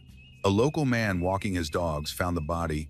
Unusually, he had changed his usual route, and his dogs became agitated and led him to the remains. Because of the advanced decomposition and the lack of clothing or belongings, identification was difficult. However, a tattoo on the ankle was still visible, and the forensic expert noted a small diamond set into a tooth. These features matched descriptions of Federica provided by her friend Stefania and later by her parents, who confirmed the similarity to Federica Squarice. Definitive identification took longer due to the poor condition of the remains. After a week in the heat, the body was severely decomposed and infested with insects. Laboratory analysis revealed that Federica had been abused and murdered. The forensic expert concluded that Federica died a few hours before dawn on the night she disappeared, within about an hour of leaving the club with Victor.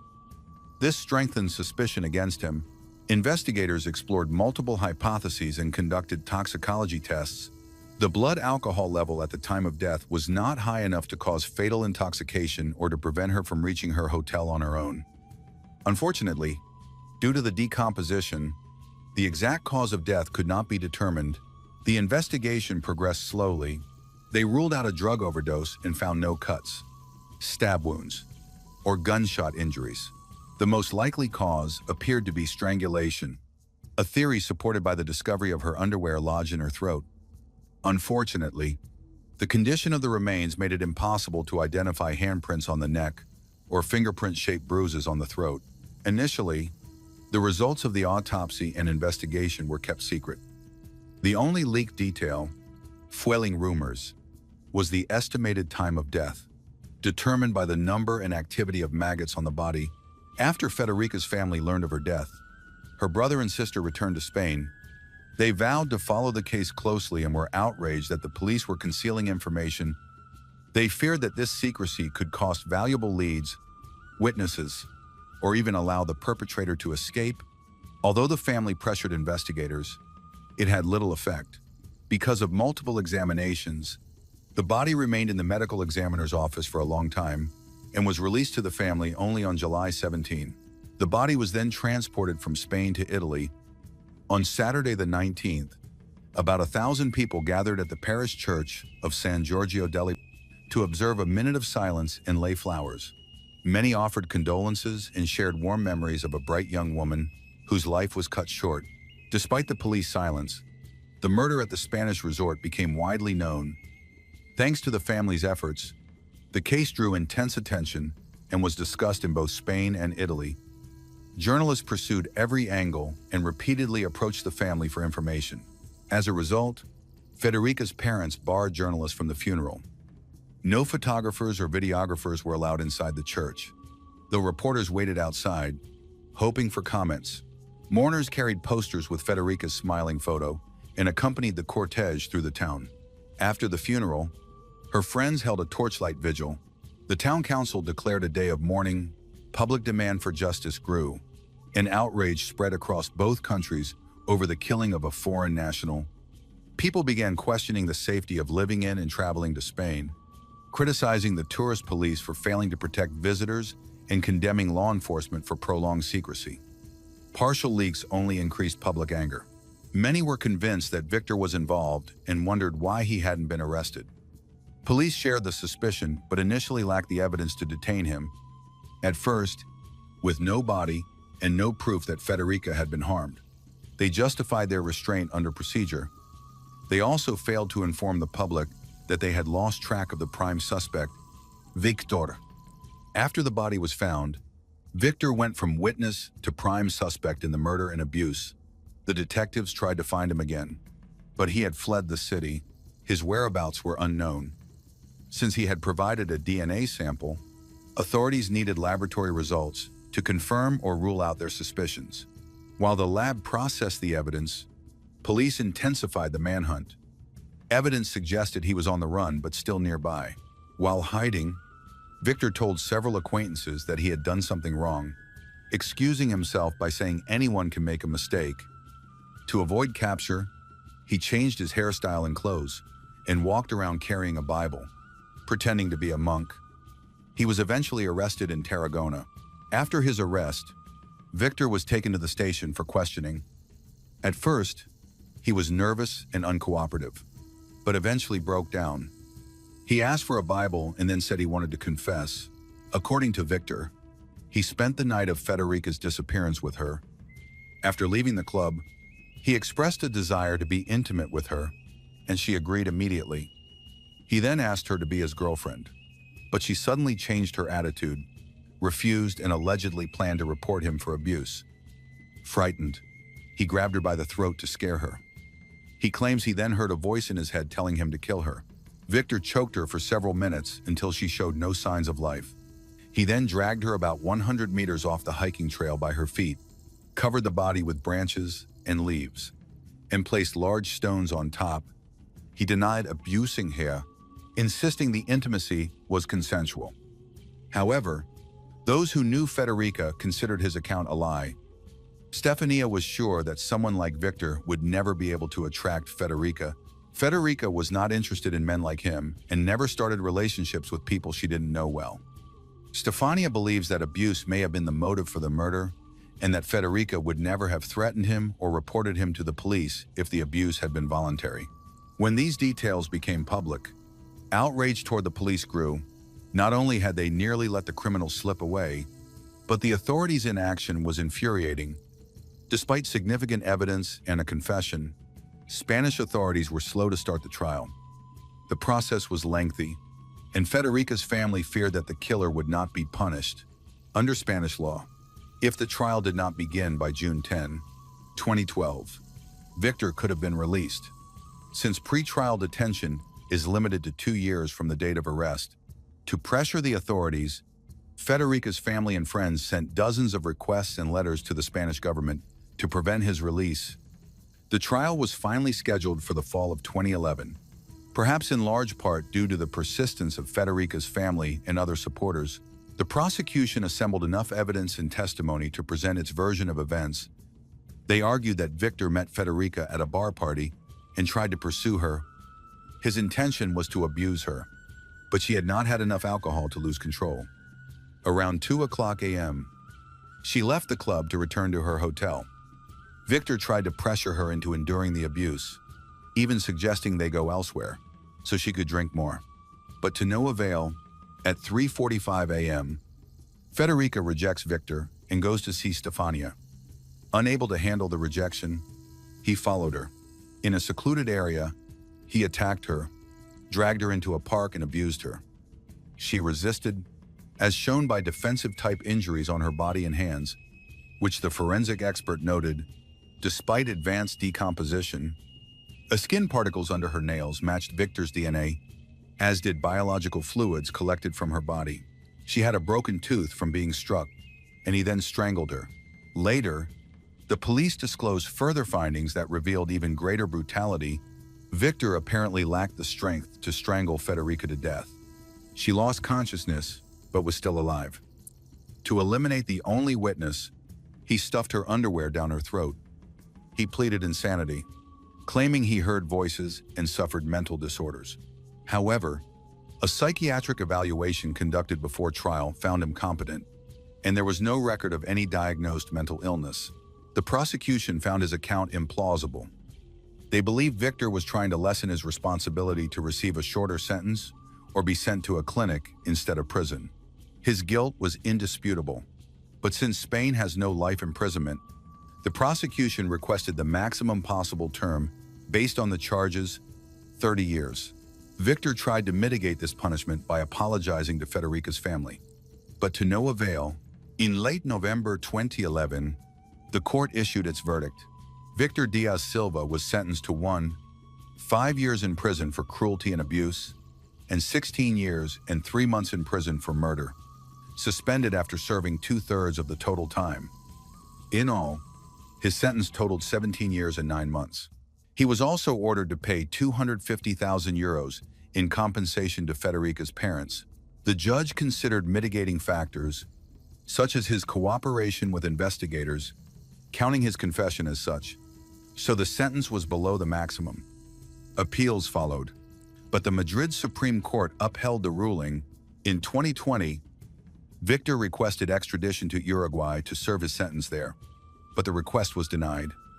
While incarcerated, he kept busy, meeting women through correspondence. Federica's family was outraged by what they considered a lenient ending. Not knowing that it would be even lenient, after serving 2/3 of his sentence, Spanish law entitled him to semi-freedom. Because he behaved as a model prisoner, he effectively secured release. He now lives in Zaragoza, has a job, and married one of the women he met through letters. He remains under police supervision, regularly checking in at the local station, and is subject to certain restrictions that have little impact on his daily life. Full release and the lifting of all restrictions are expected on March 31, 2026. Federica's family has repeatedly expressed concern and dissatisfaction. The case continued to attract attention online. Politicians in Italy and Spain have spoken out in support of Federica's family and pushed for law reforms to impose harsher penalties on violent crimes. They cited Federica's case and other incidents involving the deaths of tourists in Spain, noting that relatively mild punishments are common in such cases. Unfortunately, no significant reforms have been enacted so far. Around 2:00 a.m., Houston police officers arrived at a 2-story house on Houston Street. Outside, illuminated by a street lamp, were 2 teenagers, a young man and a young woman. Neither of them spoke. The girl was crying, her face stained with tears and her eyes puffy. The boy was calm, and his expression was difficult to read. The police didn't immediately ask for specifics. One officer inquired about the alarm, The young man looked up, went to the keypad, and pressed a button. The house didn't obviously look like a crime had occurred there. The night was calm, and inside the house was neat and silent. There was no sign of a struggle. But as the officers ascended the staircase, a heavy tension built. One door upstairs stood slightly ajar. From inside came faint, labored breaths, raspy, uneven, interrupted by sharp inhales. There were no screams, no movement. The officers pushed the door open. The bedroom light was off. Their flashlights swept across the room and landed on two figures in bed, their heads covered with pillows. Neither stirred at the intrusion.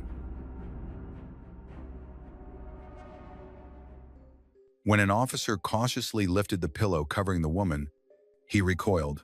She was already gone. 2 bullet wounds to the head, the blood seeping deep into the fabric beneath her. Beside her lay a man, still alive, but barely. He did not respond to their voices, nor did he open his eyes. He had also been shot in the head. The bullet had not passed through, leaving him in a critical condition, conscious but unable to speak. After several hours of resuscitation efforts, he was declared dead. The scene was eerily calm. No weapon was in sight. The room itself showed little disturbance, only a small hole in the ceiling and a dark stain spreading across the wall. The alarm system had never sounded, and the rest of the house bore no signs of forced entry or violence. Downstairs, silence hung heavy. Outside, the 2 teenagers waited. One of them was the son of the victims. He had already given his version of events, but as police soon discovered, not all of his statements matched what they had found inside. The air grew heavier. Suspicion began to take shape. Antonio Armstrong Sr. was born in Houston when his mother, Kay Winston, was just 15 years old. Shortly after, she married a man who already had 5 children from a previous relationship. Together, they built a blended family where Kay later gave birth to 3 more kids. Despite the challenges, she worked hard to treat all the children equally. Christian faith was central to their household. From an early age, Antonio showed exceptional athletic ability. After high school in Houston, he enrolled at the University of Texas, where he played football at a high level. His mother cheered him on at every game.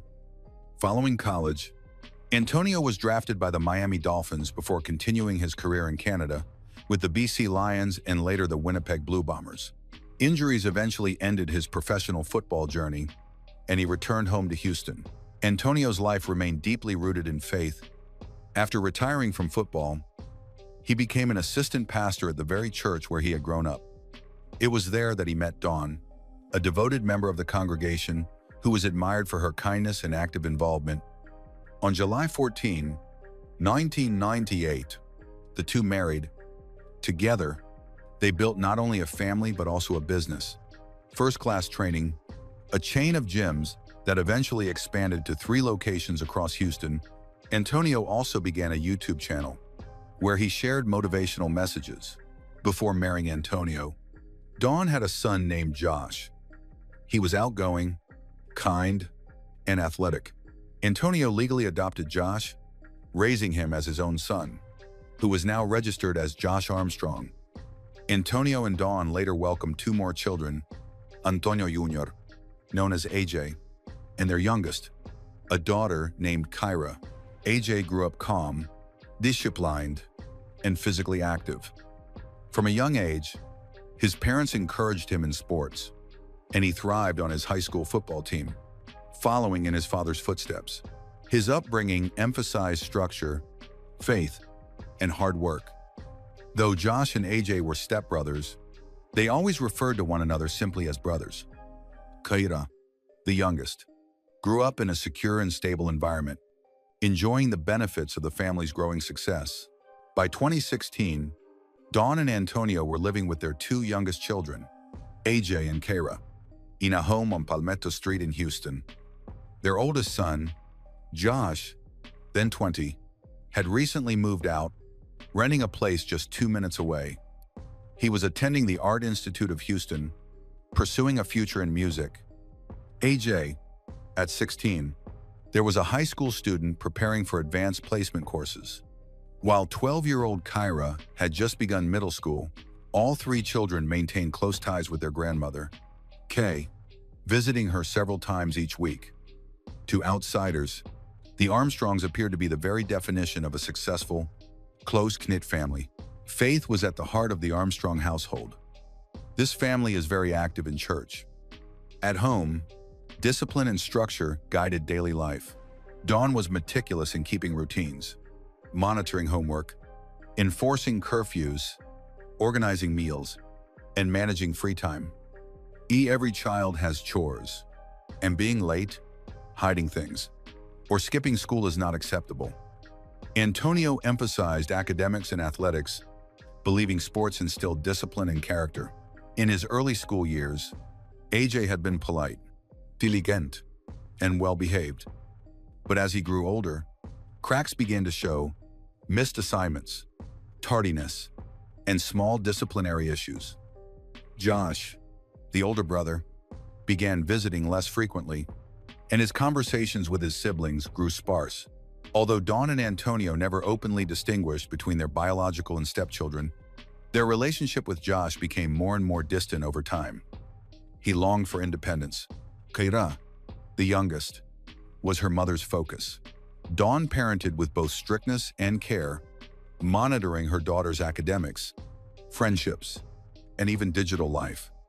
She and Antonio also regularly checked their children's phones, read messages, and track locations.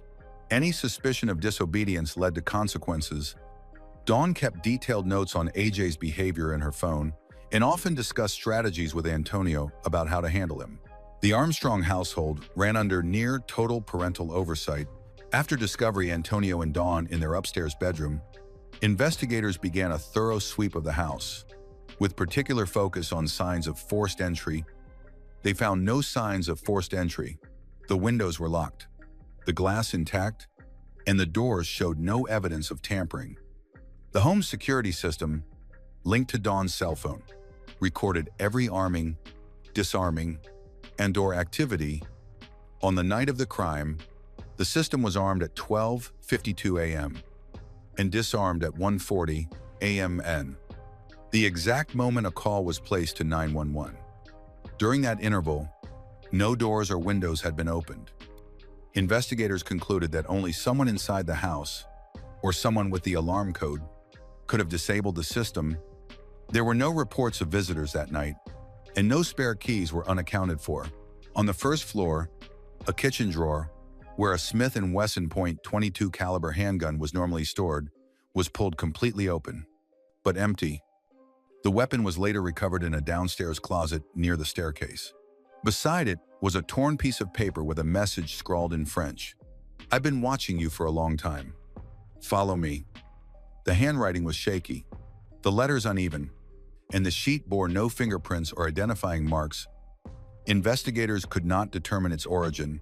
In AJ's third-floor bedroom, officers also noticed a strange mark on the ceiling, a bullet hole that appeared to have been fired upward at close range. The angle and trajectory suggested an odd scenario, but the bullet itself was never recovered, leaving yet another unanswered question. The Armstrong home was outfitted with a modern security system, including motion sensors that tracked movement between floors. According to the system's log, after 1:24 a.m., the only activity recorded came from the second floor near the parents' bedroom.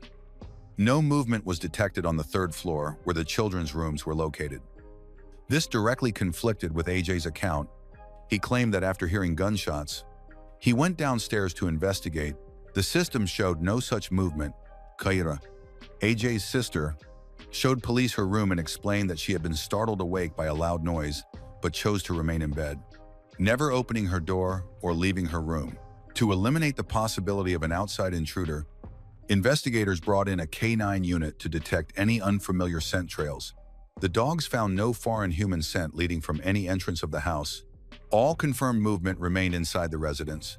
Investigators noted that the gap between the last logged activity and the system being shut off was less than 15 minutes. In that narrow window, an intruder would have had to break in, commit the murders, and leave without tripping alarms or leaving a trace, an almost impossible feat. For detectives, This suggested that if the system had been deactivated, it was done from the inside. The following day, 16-year-old Antonio A.J. Armstrong Jr. was brought to the police station for questioning because he was a minor. His grandmother, Kay, was present throughout the interview. The recorded footage from that session would later become a pivotal part of the case. From the start, AJ's demeanor raised red flags. Without being accused of anything, he repeated the phrase, "I didn't do it," 19 times. His tone was calm, almost detached, and he often seemed distracted, glossing over critical details. Officers noted that, at no point, did he ask about his parents' condition or express concern for their well-being. During a second interview, his demeanor didn't change. He showed no signs of shock, never asked to call relatives, and didn't bring up funeral arrangements. To investigators, his lack of emotional response stood out. It wasn't the reaction they expected from a teenager who had just lost both parents in a brutal attack. Although AJ wasn't arrested at that stage, he quickly became the focal point of the investigation. Detectives began looking deeper into his behavior, his circle of friends, and possible tensions within the family. Over time, cracks began to appear in the perfect son image.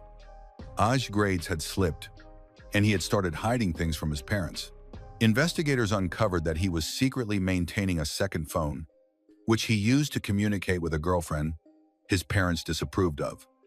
Dawn Armstrong had tried to monitor his behavior, blocking apps and limiting his access to her, but AJ found ways around it. When police searched AJ's room after the murders, they discovered a marijuana wrapper hidden in his underwear drawer.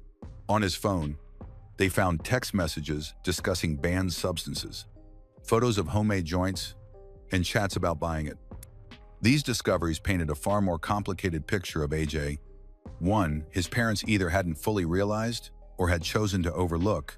A few months before the tragedy, an incident with his father's car foreshadowed the growing strain within the Armstrong household. While his parents were away, AJ took Antonio's white Infiniti without permission. The car was later discovered damaged, the wheel and frame bent after striking a curb. The repair bill was steep, but the family chose to keep the matter private.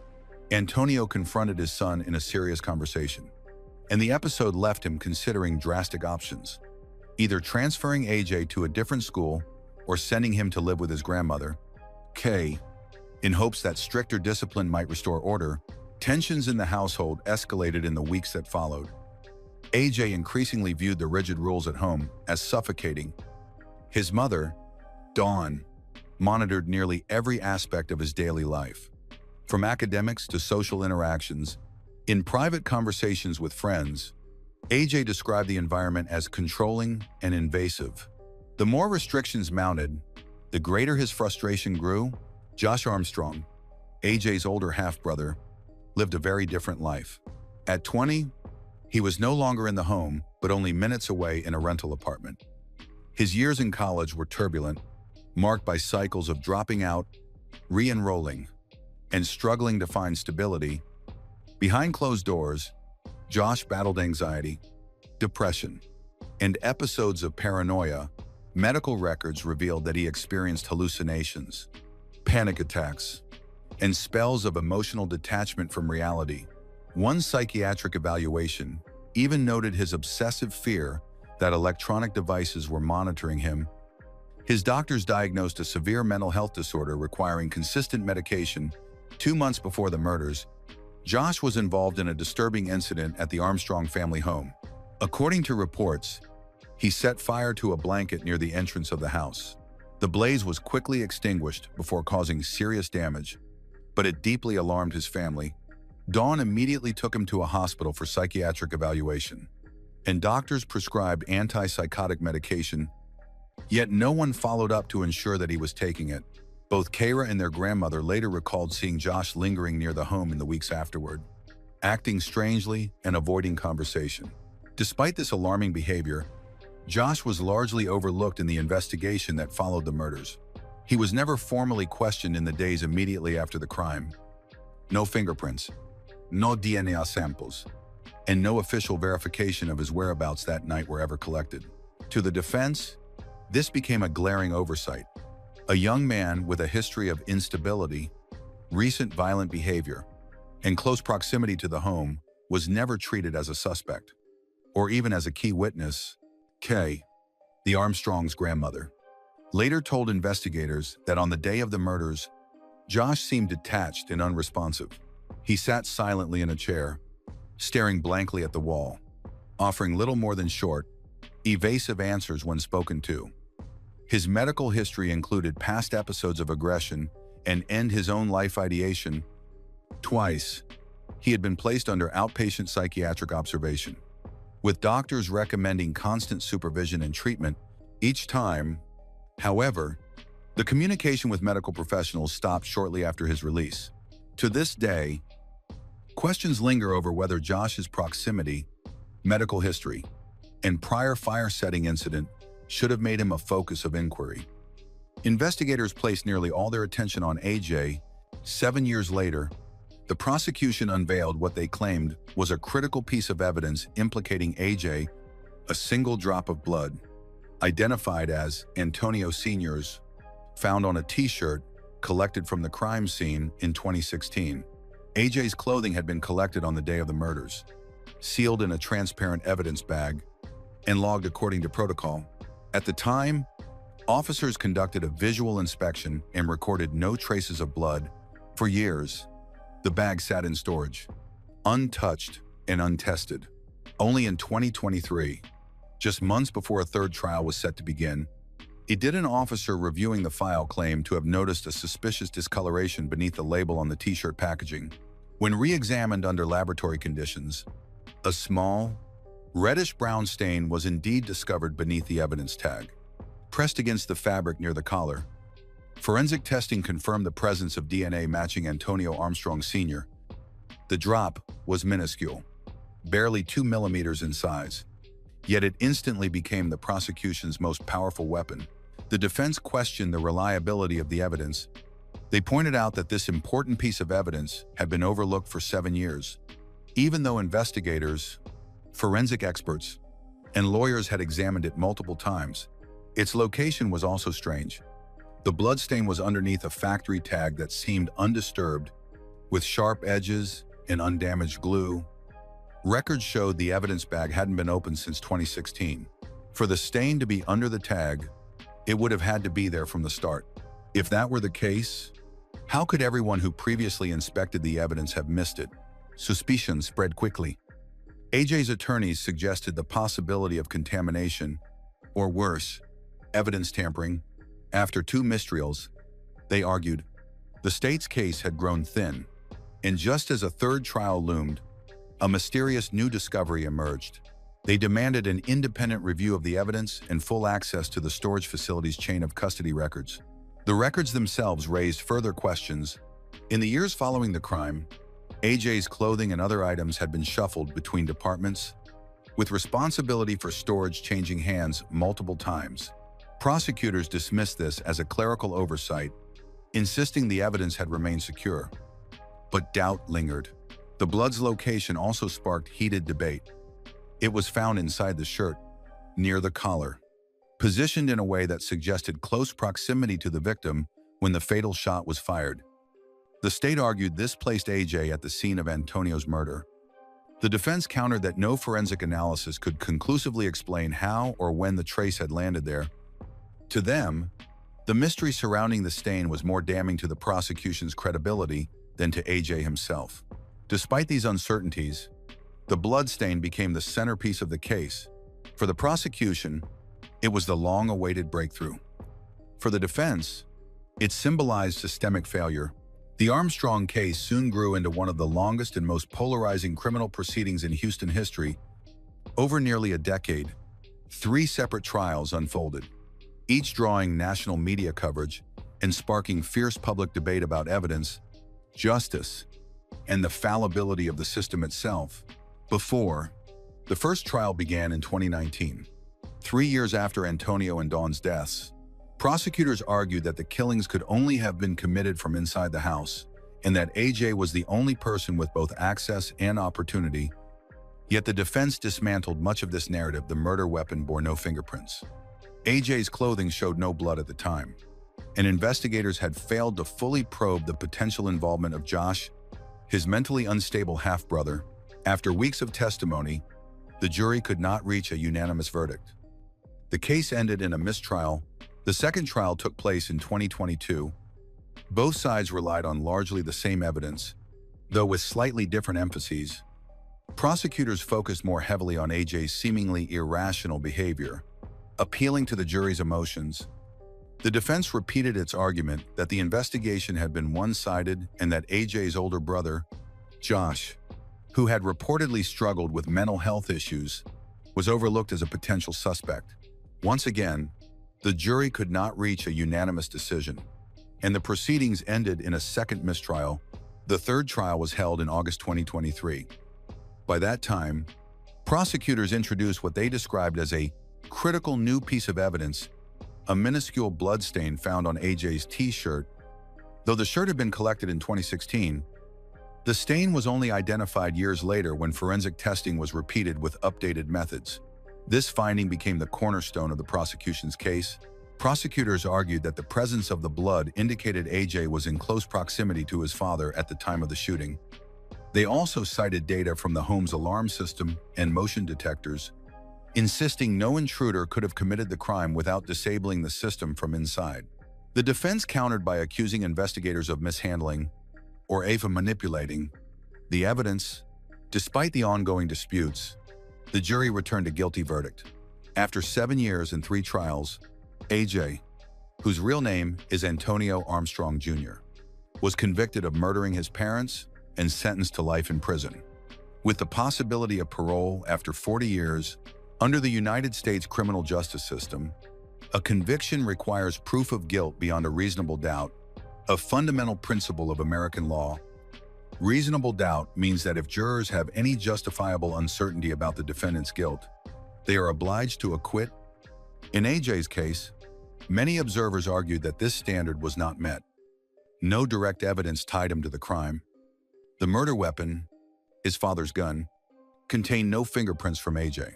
There were no signs of a struggle, and the blood stain on his shirt, though pivotal to the verdict, had not been reported until 7 years after the murders. Much of the prosecution's case rested on AJ's behavior following the incident and on statements that prosecutors described as inconsistent. Investigators also overlooked potentially important details. Not all biological evidence from the home was tested. No fingerprint analysis was carried out on the doors, and the windows were not examined for microscopic traces that might suggest forced entry. Portions of the alarm system's log were missing or corrupted, and no independent forensic audit was ever conducted on the system. Josh, AJ's brother, was never called to testify, and his alibi was never formally verified. He was never treated as a suspect, though no official explanation was given for this decision. A note found near Dawn Armstrong's body was never subjected to handwriting or DNA analysis, nor was it used to expand the scope of the investigation. Across all 3 trials, the evidence remained essentially the same. No new suspects were investigated, and no fresh lines of inquiry were pursued.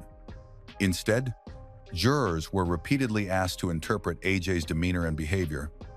Emotional framing often took the place of concrete proof. Ultimately, the guilty verdict rested more on interpretation than on irrefutable facts. The principle of reasonable doubt is designed to prevent wrongful convictions when evidence is uncertain. In Antonio's case, guilt was never definitively established. Yet the court decided to conclude the case instead of admitting that simply having doubts doesn't prove someone is innocent or guilty. Following his conviction, AJ did not remain silent. From prison, he gave multiple interviews to journalists and independent creators, reflecting on the case and his family while continuing to assert his innocence. He described his home life as complicated but never abusive. He admitted to normal teenage clashes with his parents over discipline and rules, but stressed that he admired his father and leaned on his mother for guidance. AJ insists that he loves his parents and insists that he could never kill them. One of the main themes in AJ's statements is his sharp criticism of the investigation. He claims detectives targeted him from the very beginning, ignoring other possibilities. AJ has said he still hopes for a future appeal and is prepared to fight for his name. No matter how long it takes, He believes justice can only be served if the case is re-examined without bias and with the help of independent experts. In one interview, AJ made a striking comment. If his father had survived, he would have revealed the truth. AJ believes Antonio Sr. would have defended him, stood by his side, and prevented the family from being torn apart. To AJ, that belief feels like his last plea for trust. Kate met AJ after his arrest. Their relationship began during the investigation, and she knew exactly what she was stepping into. Despite the accusations, she believed he was innocent. They started by writing letters, later seeing each other during supervised visits, and eventually they got married. Their marriage was legally registered while AJ was still awaiting trial. A year later, they had a son. Kate now raises him on her own. His only connection to his father is through photographs, brief phone calls, and short video messages from prison. Kate says her life is built around waiting for court hearings, for paperwork, for appeals. Her daily routine is a balancing act of working, raising their son, responding to the media, and preparing legal documents. In interviews, she insists she doesn't allow herself to get tired. In her words, if she gives up, AJ will remain trapped in the system forever.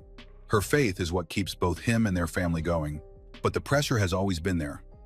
Public opinion is divided, and Kate has received hostile messages accusing her of blind loyalty or defending a killer. Still, she remains certain that the truth will come out. For her, the only real danger is doing nothing.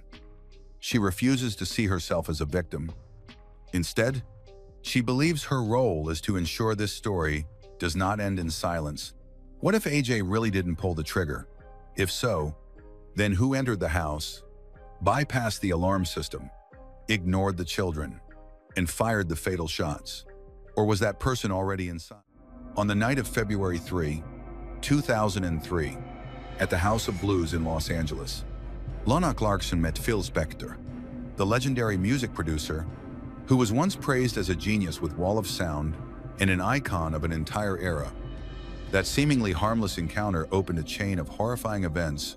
Just a few hours later, in the luxurious Pyrenees Castle Villa, Lana was found dead. A gunshot through the mouth ended her life. Outside, Phil trembled as he walked out the door, whispering that he thought he had killed someone. From a chance moment one night, the fates of both of them turned in two opposite directions. One lost his life. The other fell from the peak of legend straight into the abyss of crime. How could a fleeting encounter turn into a tragedy that shocked Hollywood? To fully understand that tragedy, we need to go back to the beginning, to the life of Lana Clarkson, a girl with an artistic dream, stepping into the glamorous but also pitfall-filled lights of Hollywood. Lana Clarkson was born on April 5, 1962, in Long Beach, a coastal city in Southern California.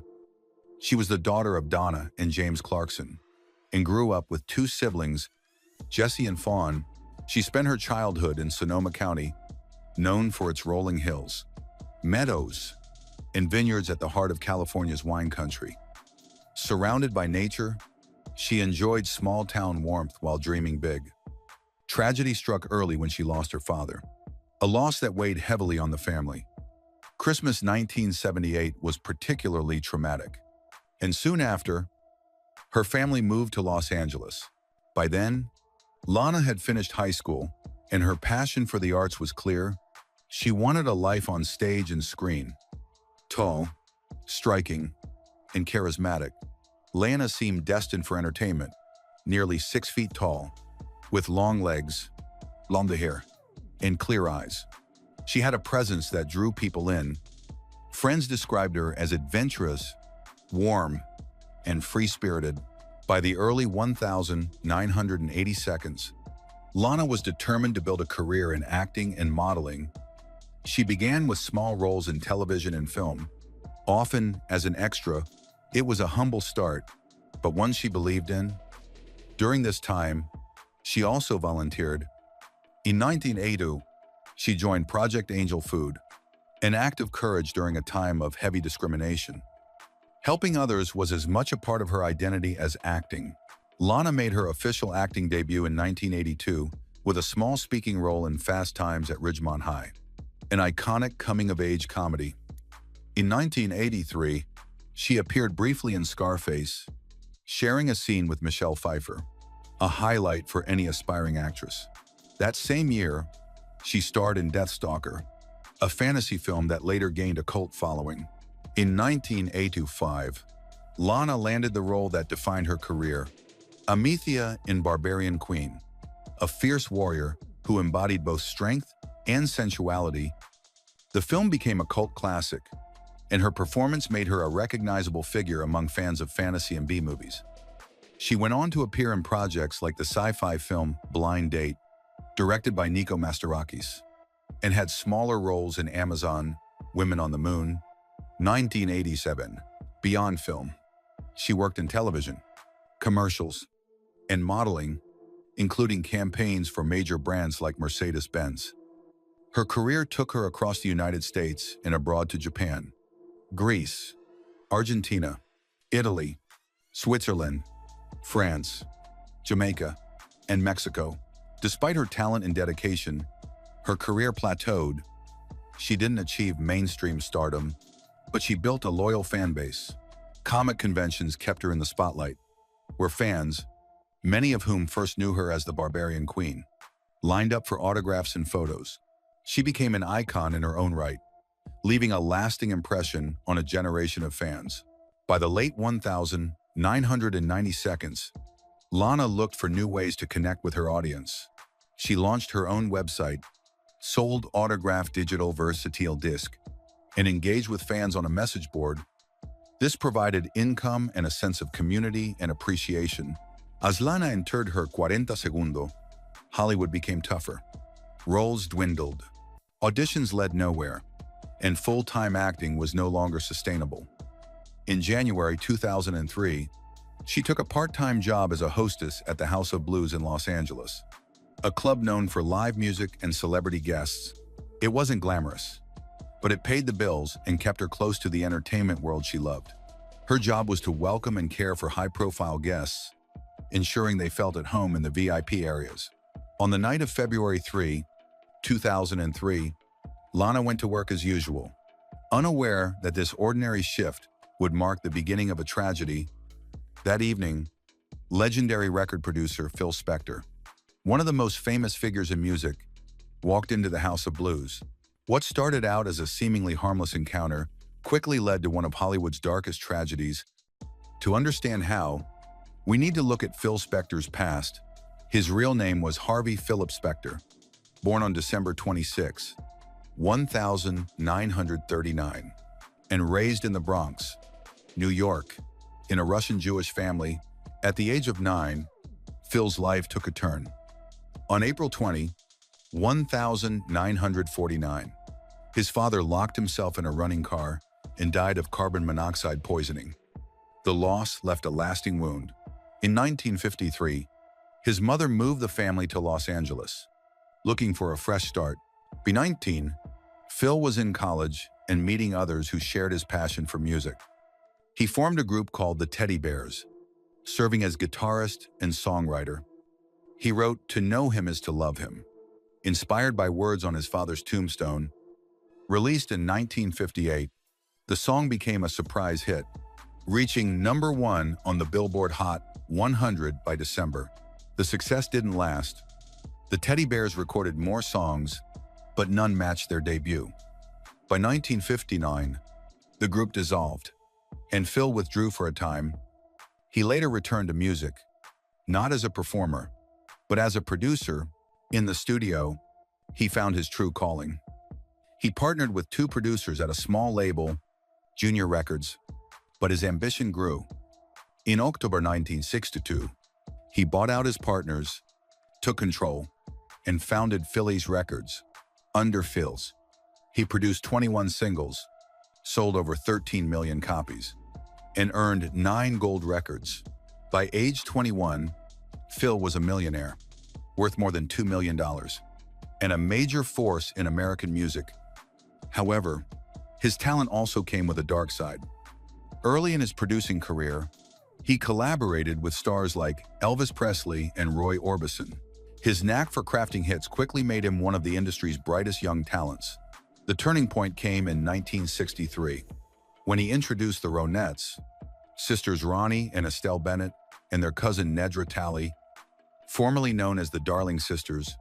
They underwent a complete transformation under Phil's leadership, both in image and sound, becoming one of the most recognizable acts of the 1,960 seconds.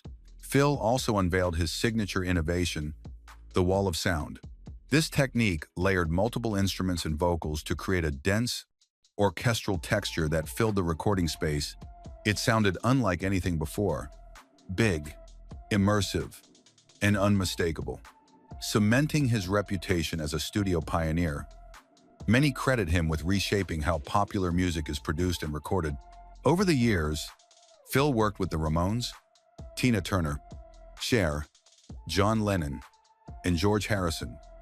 John and George, both former Beatles, brought him in to rework unfinished material from the Get Back sessions, songs that would become part of the album Let It Be.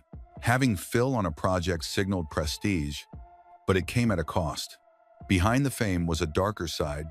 He could be volatile, controlling, and dangerous. Partners later described him as abusive and manipulative, often carrying a gun to intimidate them. That behavior extended to the studio. Members of the Ramones said he once pulled a gun and fired shots during a session.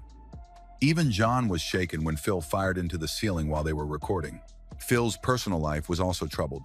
He married twice and adopted 3 children, who later accused him of isolating them and forcing them into disturbing, inapropiados escenarios. He also had more children with another woman he never married. By the early 2010s, Phil's reputation mixed genius with chaos. He was hailed as a legend, but widely distrusted. On February 3, 2003, he went to the House of Blues in Los Angeles, where Lana Clarkson was working as a hostess. He arrived intoxicated with another woman. As Lana approached, she didn't recognize Phil right away. Some say she even mistook him for a woman, an insult to a man obsessed with power and recognition. Realizing her mistake, Lana tried to make amends and gave him extra attention. Despite the busy night, other accounts say she recognized him right away and was attentive because she thought he could help her career. Near closing, Phil invited Lana to his mansion for a drink. She agreed. His driver, Adriano de Souza, drove them to his 33-room hilltop estate, Pyrenees Castle. Arriving around 3 o'clock a.m., Lana and Phil went inside. Adriano, who spoke little English, waited in the car as instructed. Around 5 o'clock a.m., Adriano heard a sharp sound he believed was a gunshot. A few minutes later, Phil appeared at the door, unsteady and holding a pistol. According to Adriano, Phil said he thought he had killed someone. Panicked, Adriano called 911. When police arrived, they found Phil drunk, erratic, and refusing commands. After several tense minutes, officers entered the house and discovered Lana Clarkson dead, slumped in a white chair with blood on the fabric. She had been shot in the mouth. A gun lay near her left ankle. Phil immediately began changing his story. Although he had told Adriano he thought he had killed someone, he now claimed Lana had put the gun in her own mouth. He said at times it was an accident, that she kissed the gun and it went off, or that she intended to harm herself. None of these claims matched the evidence. Police arrested him. A search of the mansion found 8 additional guns and blood traces in a bathroom. The next day, February 4, 2003, Phil posted a $1 million bail. For a man of his wealth, it was easy, and he remained free for more than 6 years as the case moved through the courts. In 2006, a married Rachel Relly Short, someone close to him who knew his personal life well. Some believe the marriage was a strategy to prevent her from testifying against him, but the case proceeded anyway. The first trial began in March 2007. Phil Spector was charged with second-degree murder, but in September the jury deadlocked, and the judge declared a mistrial. He was retried in October 2008. This time, the proceedings were televised and drew national attention. In court, Phil was erratic. He changed lawyers several times, argued with his defense team, and made unusual statements. He claimed Lana had harmed herself, said he took medication for schizophrenia, despite not being diagnosed, described himself as bipolar, and spoke of battling inner demons. As the trial continued, disturbing details from Phil's past emerged. One of his sons called him a psychopath. Phil's sons recall that at age 12, he and his brother were blindfolded and forced into unstable situations orchestrated by their father. 5 other women also testified with similar accounts, saying that Phil forced them into intimacy and threatened them with a gun. 2 had reported him to police at the time, but later withdrew their complaints. Alcohol was a factor in every incident. The most damning testimony came from his driver, Adriano, who consistently stated that Phil walked out of his mansion with a gun and said he thought he had killed someone. After 9 days of deliberation, the jury reached a verdict. Prosecutors portrayed Phil as a dangerous man who played Russian roulette with women's lives. On May 29, 2009, Phil Spector was convicted of second-degree murder and sentenced to 19 years to life in prison. Without the possibility of parole, he showed no emotion as the verdict was read. A reporter described him as motionless, expressionless, and silent. Even in prison, he drew attention. He requested a divorce from Rochelle, accusing her in a letter of spending his $35 million fortune on luxury cars, designer clothes, and lavish trips. The divorce never happened, but the accusations made headlines. He also maintained his eccentric image, giving interviews to newspapers and magazines and posing in oversized sunglasses and wigs. On January 16, 2021, Phil died at the age of 81. He was taken from prison to the hospital after experiencing respiratory problems, but doctors were unable to save his life. Years earlier, in 2013, HBO released a 92-minute film about his life. With Al Pacino portraying Phil, the case remains one of Hollywood's most publicized, fueled by Phil Spector's fame and the shocking violence surrounding Lana Clarkson's death. For many who knew him, the outcome was no surprise. They had seen his dangerous side long before the tragedy at the Pyrenees Castle. Still, there was a lingering sadness that someone once celebrated as a groundbreaking music innovator ended his life defined not by genius, but by darkness, destruction, and a permanently tarnished legacy. On a quiet street in Wetumpka, Alabama, everything looked ordinary. Neighbors see Susan and her son Evan living a seemingly normal life in a small house. But in May 2017, everything changed. Overnight, Susan and Evan vanished. No goodbyes, no explanations, and no trace of where they had gone. Inside their home, however, something felt off. Strange renovations, unsettling signs of destruction, and an eerie silence from the man who lives with them. What really happened behind the walls of that house on Waterview Drive would become one of Alabama's most chilling mysteries. Susan Osborne was born on the 22nd of August, 1972.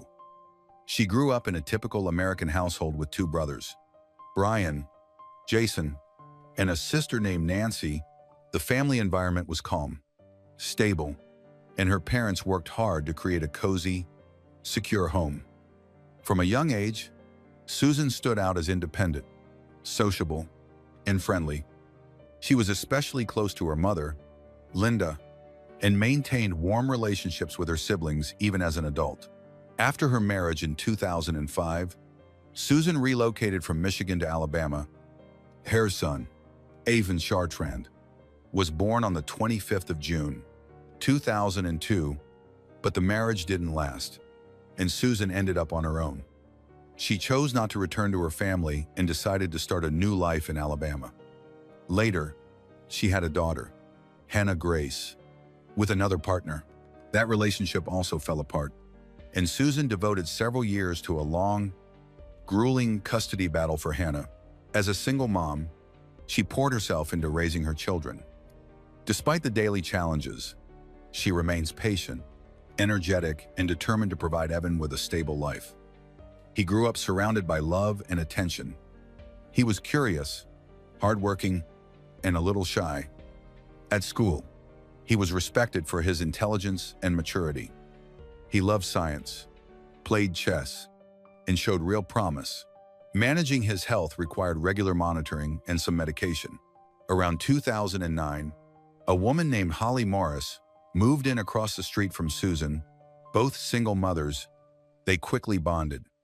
Soon, they were inseparable, supporting each other, spending time together, and talking every day. Later, Jerry Osborne entered Susan's life. A former U.S. Air Force airman, he had been discharged due to disciplinary issues. His fellow service members described him as hot-tempered, prone to aggression, and resistant to authority. After his service, he worked as an emergency dispatcher on base. He was known to struggle with post-traumatic stress, and he was suspicious, withdrawn, and controlling. In the summer of 2013, Susan and Evan spent a day by the water. Fishing was a shared passion of theirs. They even made their own tackle that day. Jerry happened to be there. A spontaneous conversation began. Jerry introduced himself, spoke briefly with Susan, and then left. But a few days later, he appeared again. Their interactions soon became routine. He began taking more initiative. He bonded easily with Evan, inviting him to play, discussing fishing gear, and asking about school. Within a couple of months, they were meeting regularly. That fall, Susan and Evan moved in with Jerry. His home was located on Waterview Drive, a quiet street in Wetumpka with direct access to the Coosa River. The area was remote, located on a private road surrounded by trees. The house sat on a spacious lot set back from the road. Susan liked the location, peaceful, close to nature, and away from the hustle and bustle of town life. Evan spent more time outside, exploring the outdoors and helping his mom around the property. 6 months later, in January 2014, Susan and Jerry got married. There were no invitations or guests. Even close friends and family weren't informed beforehand. Holly and the rest of the family only found out about this later. Jerry and Susan simply announced that they were officially husband and wife. When asked why they'd chosen to do it this way, they said they wanted a quiet, simple ceremony. Despite the surprise, Susan never gave anyone reason to worry. On the surface, everything seemed fine. In the first few months after the wedding, life appeared uncomplicated. Jerry continued working as a dispatcher for emergency services at the nearby military base. Susan focused on the household and the kids. Evan did well in school, kept things tidy, and helped with chores. The family had 2 dogs, Sugar and Schnee. On weekends, they would go fishing, cook meals together, and tend to the yard. Gradually, Jerry started upgrading the home, buying new furniture, replacing appliances, and making small repairs. The house near the Coosa River seemed like the perfect place to start fresh. Its windows looked out over the water, and on warm evenings, they could hear the crickets chirping. The neighborhood was considered safe, and the neighbors were friendly. For the first time in years, Susan felt like she had regained stability, a home, a family, and a sense of peace. After so many struggles, it felt like a well-earned new chapter. After their wedding in 2014, their life seemed peaceful from the outside. But gradually, Jerry's behavior began to change. At first, the differences were subtle. He started asking Susan to stay home more often, telling her she didn't need to work, that he earned enough and wanted her to focus on the family. Those requests soon turned into demands. Eventually, Susan left her job and became completely dependent on Jerry, both financially and in her daily life. Over time, Jerry began cutting her off from the outside world. He would often listen in on her phone conversations, ask her to use speakerphone, and insist on being present whenever she spoke to her family or her friend Holly. Later, he began monitoring her messages. Susan's contact with her siblings and mother slowly dwindled. Her social life faded almost entirely. Even leaving the house became restricted. Jerry insisted on personally driving her to and from errands, often waiting outside until she was done. Visits with Holly, once a regular part of Susan's life, became rare. And when they did see each other, Holly noticed changes. Susan was more guarded, avoided eye contact, and didn't always feel free to speak openly. In public, Jerry worked hard to maintain the image of a normal, stable family man. He came across as polite, calm, even friendly, never showing signs of aggression, but behind closed doors, it was different. His behavior grew more unpredictable. Sometimes he would vanish for days without explanation.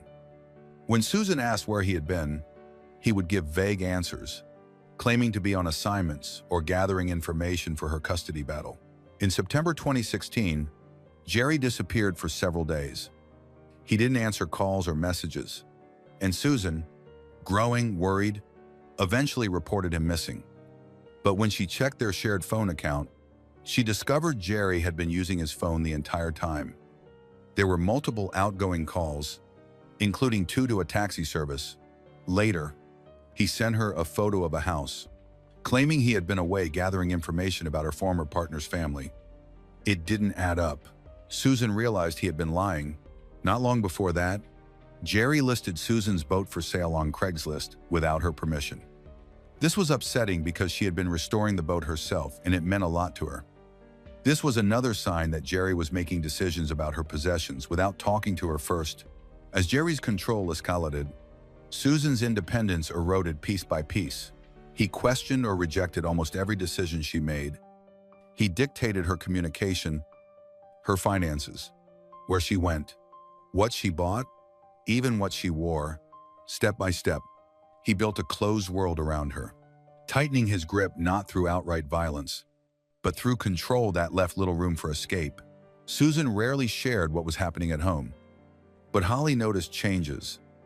Susan began using email instead of text, something unusual given the closeness of their friendship. Later, Holly realized it had been Susan's attempt to communicate without Jerry watching.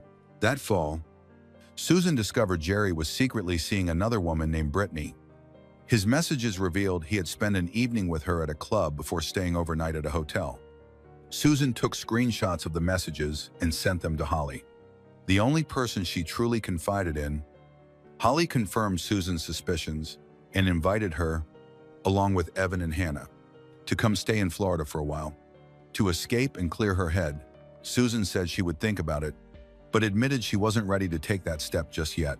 In January, Susan made another shocking discovery. She found a profile for Jerry on a website known for escort listings targeting male clients. The page featured a photo of Jerry in his underwear, his face hidden, but his distinctive tattoos clearly visible. The description advertised services for men, and the listed phone number matched Jerry's. At first, Susan clung to the hope that it was old. The profile had originally been created in 2011, years before they met, and in another state. But as she read more closely, she realized the account showed recent activity. The conversations were ongoing, and they had taken place during their marriage. She sent the link and screenshots to Holly. This was the breaking point. Susan now knew Jerry hadn't just been lying about his mysterious trips and messages to other women. He had been hiding an entire secret life. Any attempt to rationalize his behavior crumbled under the weight of the undeniable evidence. In a conversation with Holly, Susan admitted she couldn't stay married to Jerry any longer. She planned to file for divorce. To create distance, she moved into a separate bedroom. A few days later, Jerry began pressing her, asking why she wasn't sleeping beside him, demanding to know what had changed. Susan didn't reveal she had seen the website. Instead, she asked him pointed questions about names, messages, and dates. Jerry denied everything. He insisted he had never been in contact with men, that the conversations weren't his, that it was all false. He dodged questions, changed the subject, and refused to admit anything. For Susan, the discovery was devastating, not just emotionally, but with a chilling sense of danger. She realized she now knew too much. By spring 2017, Susan and Holly were deep in preparations for Holly's upcoming wedding. Holly had moved to Florida, where her fiancé worked with the Coast Guard. The ceremony was planned for Key West. Susan was to be the maid of honor. They talked almost daily, discussing travel plans, dresses, and the details of the big day. Evan was set to join his mother on the trip. a chance for both of them to get away and relax. Nothing about their conversations suggested a looming crisis. The last week of May began as usual. On May 26, Susan visited her daughter Hannah, who was living with her father. Later that day, she called Holly and told her about a letter that had been delivered to her house. The letter was addressed to Holly's previous address. Susan said she would mail it to Holly the next week. That same day, Evan stayed home from school, feeling unwell. In their conversations, Susan gave no indication anything was wrong. On May 28, Susan and Holly spoke again by phone. Everything seemed routine. The next day, Memorial Day, May 29, they exchanged text messages, chatting about everyday things. Nothing seemed unusual. But that evening, when Holly sent another message, there was no reply. At first, she didn't worry, assuming Susan was busy. When there was still no response the next day, she grew concerned. On May 30, Holly tried calling Susan, but no one answered. She kept texting and calling throughout the day. Meanwhile, Susan's relatives were also trying to reach her. Soon, both Susan's and Evan's phones went straight to voicemail. No calls, no social media activity, no bank transactions, nothing.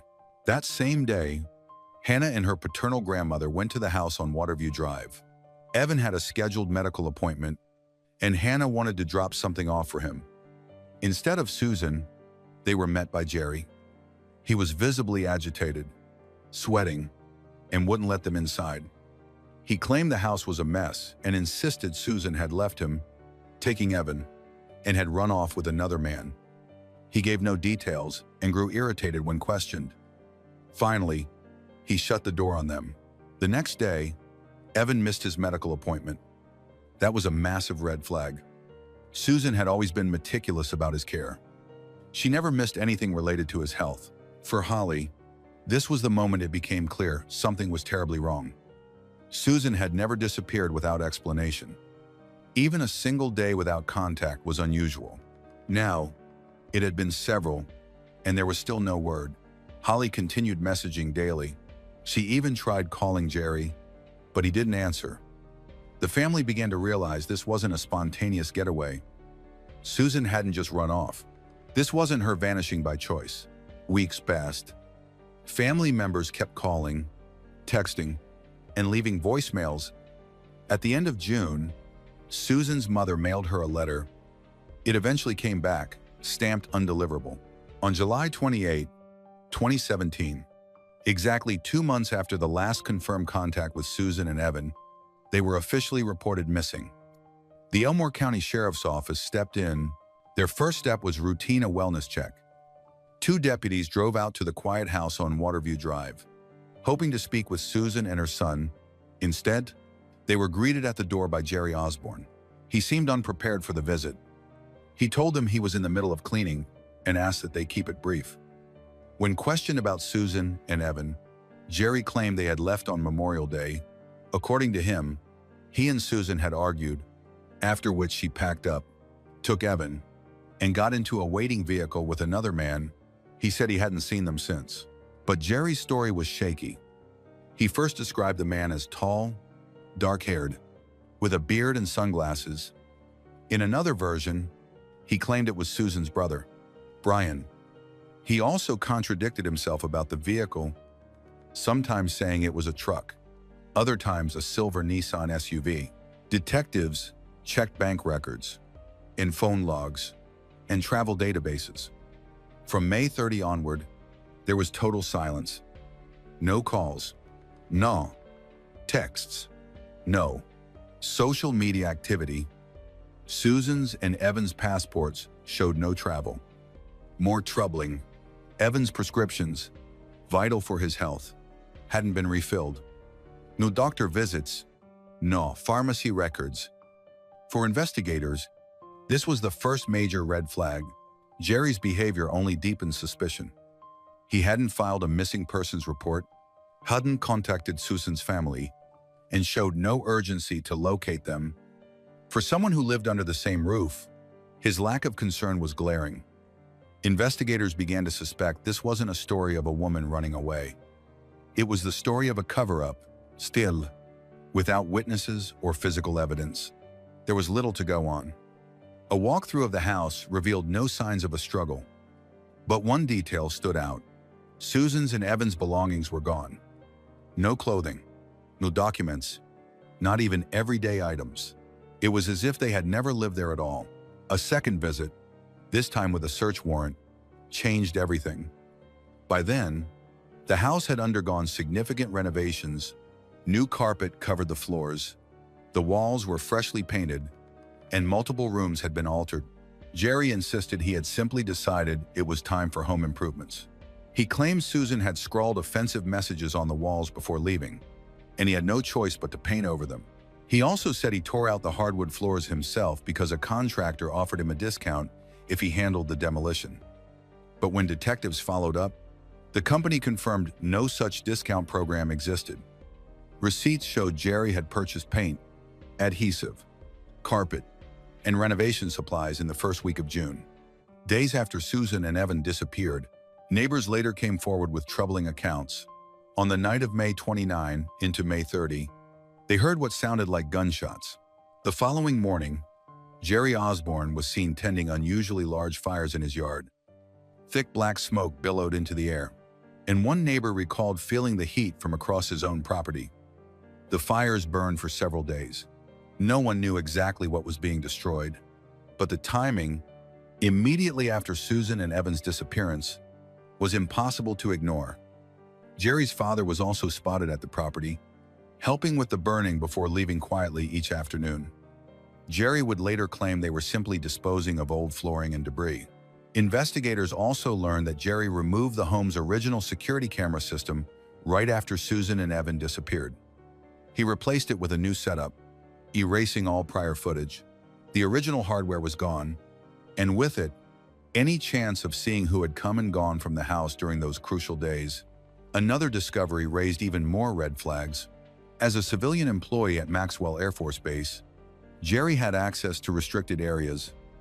Witnesses reported that he was transporting materials, construction debris, trash bags, and other unknown items, and discarding them in base dumpsters without authorization. He always worked alone. He claimed it was leftover waste from remodeling, but no one at the base could confirm he had permission to dispose of material that way. To investigators, Jerry's actions looked like a calculated effort to clean everything up, remove traces, eliminate anything suspicious, and destroy potential evidence. Every step he took appeared aimed at erasing something. In early July, detectives escalated the search. Forensic teams entered the Osborne home with luminol. Under normal light, the house was spotless. Fresh paint, new carpeting, and not a single visible stain. But in the glow of the chemical spray, the truth appeared. Roughly 20 biological stains lit up across 3 rooms: the kitchen, the bathroom, and the laundry room. The size, placement, and patterns were consistent with significant trauma. Samples were collected for DNA testing. Weeks later, the results came back. The biological material matched Susan Lynn Osborne and her son, Evan Chartrand. It was the first hard evidence that a violent event had occurred inside the house. It directly contradicted Jerry's story that Susan and Evan had walked away unharmed. Search teams expanded their efforts beyond the house. Cadaver dogs were brought in. They reacted strongly to a utility shed at the far end of the backyard, signaling at the door as if detecting a human scent. Yet when the shed was dismantled and searched in detail, nothing was found. Investigators turned to the surrounding property and waterways. Volunteers searched along the Coosa River. Dive teams explored its depths. Drones scanned the wooded terrain from above. Despite the massive effort, no remains were recovered. What began as a missing persons case had now evolved into something darker. The forensic evidence, the fires, the erasure of surveillance, the disappearing dogs, every thread led back to Jerry. One house, and one fateful night, Jerry refused to provide any statements. He hired an attorney and invoked his right to remain silent, cutting off all communication with law enforcement. Over time, He ignored every attempt by investigators and by Susan's family to reach him, whether by phone, mail, or in person. Meanwhile, the investigation pressed on, but without bodies, eyewitnesses, or direct proof of what had happened. Prosecutors were unable to move forward with charges due to a lack of conclusive evidence. While police had collected a considerable amount of circumstantial evidence, it wasn't legally strong enough to prove that Susan and Evan had been victims of a crime. That legal gray area allowed Jerry to remain free. 37 days after Susan vanished, Jerry filed for divorce. In his paperwork, he claimed the marriage had ended and that Susan had abandoned the home. Because Susan could not be present to contest the filing, the court granted the divorce quickly and without challenge. Soon after, Jerry began selling off possessions and eventually sold the house. Even though it was still the center of an active investigation, the new owner had no ties to the case, and from that point forward, law enforcement would need a new warrant to search the property. Jerry relocated to the nearby town of Prattville, roughly a 30-minute drive from Wetumpka, and started a new relationship. According to what investigators and Susan's family were able to learn, his new partner had no publicly known awareness of his past. Authorities and relatives feared she might not know about the suspicions surrounding the disappearance of his former family. Jerry kept a low profile, avoided public attention, declined interviews, and issued no statements to the press. Every year, on May 29th, the day Susan and Evan were last seen, a vigil is held in Wetumpka. Friends, neighbors, and family gather near the river, close to the home where they spent their final years. Candles are set afloat on the water, and heartfelt speeches are shared. These gatherings serve not only as a memorial, but also as a subtle reminder to local authorities that the case remains unsolved and still demands justice. Within the Wetumpka community, there is little doubt that Susan and Evan did not leave of their own free will. Their disappearance is remembered as a heartbreaking tragedy that shook the entire area. While Jerry has never been charged, he remains the one person many believe holds the answers. Years have now passed since Susan and Evan went missing, yet the case is still open. It hasn't been closed, but it hasn't progressed either. The absence of physical remains continues to be the greatest obstacle to holding anyone accountable. Still, Susan's family has not given up. They hold on to the belief that one day the truth will surface, that someone will finally speak out or new evidence will come to light. When that day arrives, their disappearance will no longer be a mystery, but a solved crime with a named perpetrator. For now, though, the truth remains hidden, just like everything else that happened on the night of May 29, 2017. Inside the house on Waterview Drive, a dental hygienist gave her married lover a year to leave his wife of 34 years. 11 months later, he and his wife, Bianca, went hunting in Africa. The trip was barely underway when she was found dead in a remote hunting cabin, shot in the chest by a shotgun. At first, it looked like a tragic accident, but as investigators dug deeper, they uncovered a chilling question. Was this really a hunting accident or a carefully planned murder stemming?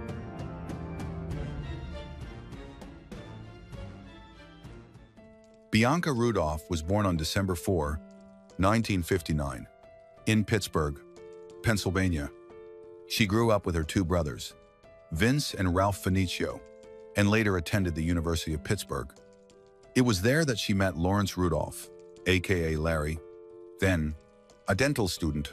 The two fell in love, married, and went on to build a seemingly perfect life together. They had two children, Julian Rudolph and Anna Bianca Rudolph.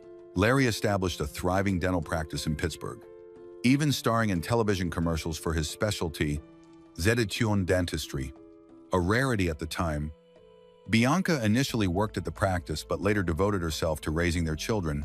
By all appearances, the Rudolphs were the picture of success. Julian and Anna Bianca enjoyed a comfortable suburban upbringing. Larry was often described as charismatic and generous, and Bianca was a beloved mother. Bianca and Larry also shared a passion for hunting. Though Bianca had never hunted before meeting Larry, she eventually became a respected international hunter and even served as president of the Safari Club International Pittsburgh chapter.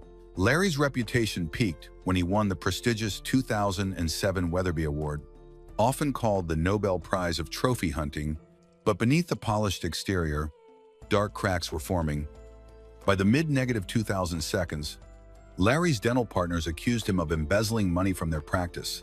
When threatened with legal action, Larry denied wrongdoing but was ultimately forced out. In retaliation, he opened Three Rivers Dental Group, only 500 feet from his former office, and began building his own empire. In 2006, while on a fishing trip in Zambia, Larry claimed that a crocodile attack cost him his left thumb. He told insurance companies he could no longer work as a dentist due to nerve damage and began collecting $30,000 per month in disability benefits. Tax-free. Many who knew him doubted the story, whispering that the so-called accident was fabricated. Lori Miliron, a dental hygienist, had joined Larry's office in 2002. Despite knowing he was married, she began an affair with him that would stretch on for years. According to co-workers, Larry's flirtations in the office were no secret. Dental assistant Marianne Versmessen later remarked that Julian always had someone on the side. As rumors spread, even Larry's standing in the hunting community began to collapse. In 2012, the Safari Club International expelled him after accusations of adultery, dishonesty, and misconduct. They stripped his name from record books and revoked his awards. Larry fought back with a defamation lawsuit and, in May 2016, won a settlement, managing to keep his beloved Weatherby Award. Throughout all this, Bianca defended her husband. In a deposition, she insisted she was not a long-suffering wife. She said, her husband and her have been married 30-some years, happily married. But the cracks were impossible to ignore. To friends and insiders, it was becoming clear that Larry was leading a double life. Then came the ultimatum. According to former office manager Anna Grimley, the relationship between Larry and Lori had turned toxic. By 2015, after years of being the other woman, Lori demanded more. She told Larry that if he didn't leave Bianca within a year, she will end his relationship with him. Grimley recalled that Lori claimed their affair had lasted 15 to 20 years and that she was tired of being in the shadows. She wanted the dental offices sold, the marriage ended, and Larry for herself.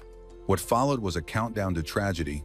Anna Grimley, a manager at Three Rivers Dental, later claimed in the Hulu docuseries that Lori Milliron wasn't just having an affair, she wanted a whole new life. She wanted to have whatever she wanted and be able to show it off. She wanted Bianca's life. What she said to Anna is, Larry has a year to get rid of Bianca or she's leaving.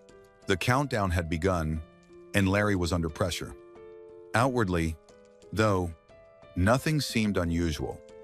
Larry and Bianca continued their high-end lifestyle, splitting time between travel, real estate investments, and visits to Arizona, where their daughter Anna Bianca was in college. Then came the trip that would change everything. In the fall of 2016, after 34 years of marriage, they returned to Kafue National Park in Zambia. Bianca was the only one hunting, chasing a leopard. Neither knew this safari would be their last together. After nearly 2 weeks, they began packing to head home for a family wedding. But on the morning of October 11, 2016, the quiet camp shattered with a gunshot. Game scout Spencer Kokoma sprinted to their cabin. Inside, he was met with a gruesome sight. When he entered, he was very shocked. Bianca lay in a pool of blood. Her shotgun was nearby, still partly zipped in its case, the barrel torn open by the blast. Larry was kneeling over her, crying. At first, Larry told Kokoma and camp manager Godfrey Nikub that he'd been in the bathroom when the gun went off. But Kokoma, a veteran game scout, immediately spotted problems. He'd personally seen Bianca unload her gun the night before. She never left live ammunition inside. And Larry's explanation shifted quickly. First, he suggested Bianca had killed herself. Later, he claimed it was a tragic accident while she was packing the weapon. Even stranger. Kokoma noticed that Larry was fully dressed when he entered the cabin. Yet, police later reported that Larry said he had been wrapped only in a towel at the time. The story was already unraveling While they still stood over Bianca's body, what followed raised even more red flags. Bianca's body was transported 4 hours away to Lusaka, Zambia's capital, for an autopsy. Despite her being a devout Catholic, Larry immediately insisted on cremation. Less than a week later, he left Africa, without even telling his children their mother was dead. But behind the scenes, a U.S. Embassy official was already suspicious. The official, a former Marine with decades of firearms experience, examined Bianca's body at the funeral home. He photographed the wound and measured it, later estimating the shot had been fired from 5 to 8 feet away, far too distant to be an end, her own life or accident. When Larry discovered this inspection had taken place, he was livid. He called the consular chief, demanding to know who would have access to the photos and reports. Once again, he floated the claim that Bianca might have killed herself. Meanwhile, Musua Muse, an intelligence officer from Zambia's Wildlife Authority, conducted his own review. He noted the shotgun's barrel was far too long for self-infliction, that police had failed to collect fingerprints, and that Larry's tears had dried almost instantly. Even more suspiciously, when asked about the operation of his own shotgun, Larry refused to explain. Muse's instincts told him something wasn't right. He couldn't see any genuine grief in Larry. He saw something in Larry's look and had doubted immediately. This was no accident. Zambian police quickly ruled that Bianca Rudolph's death was nothing more than a tragic hunting accident, an accidental discharge from her shotgun. The case was closed almost as soon as it began. But nearly 8,000 miles away in the United States, questions started surfacing, questions Larry Rudolph wasn't prepared for. Why was Larry, a wealthy Pittsburgh dentist, so quick to cremate his devout Catholic wife? Why was he filing life insurance claims worth almost $5 million just days after her death? And why, within months, was his longtime mistress, Lori Miliron, living openly with him in Arizona, as if Bianca had never existed? At his dental practice, the atmosphere turned eerily silent. Staff recalled being ordered not to mention Bianca's death. No flowers, no condolences, no memorial. Patients who asked about her were brushed off with quick subject changes. Then came something even stranger. New surveillance cameras appeared everywhere in the off-over patients' chairs, in the lab, even in the staff break room. One assistant remembered leaning over to whisper to a coworker, only to have Rudolph call the front desk from Arizona seconds later, demanding to know why they were whispering. Behind the scenes, whispers were growing louder. Former employee Anna Grimley, unsettled by what she knew of Larry's affair, picked up the phone and called the FBI. To her shock, agents revealed she wasn't the first to come forward. Just days after Bianca's death, one of Bianca's close friends had already contacted investigators, insisting that Bianca would never have chosen cremation and pointing out Larry's history of affairs. As FBI agent dug in, the so-called hunting accident unraveled into a chilling puzzle of lies, greed, and premeditated murder.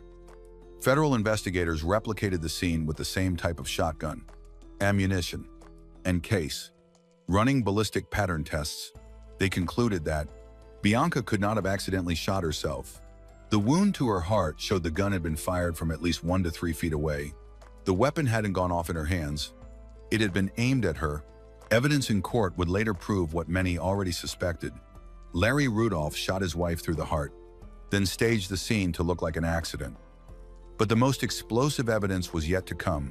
Another stunning twist in the case came not from investigators, but from a bartender in Phoenix, Brian Lovelace, who worked at the upscale restaurant Steak 44, testified that one night in the spring of 2020, during a heated argument between Larry Rudolph and his mistress, Lori Milliron, he heard Larry shout, "He killed his wife for her."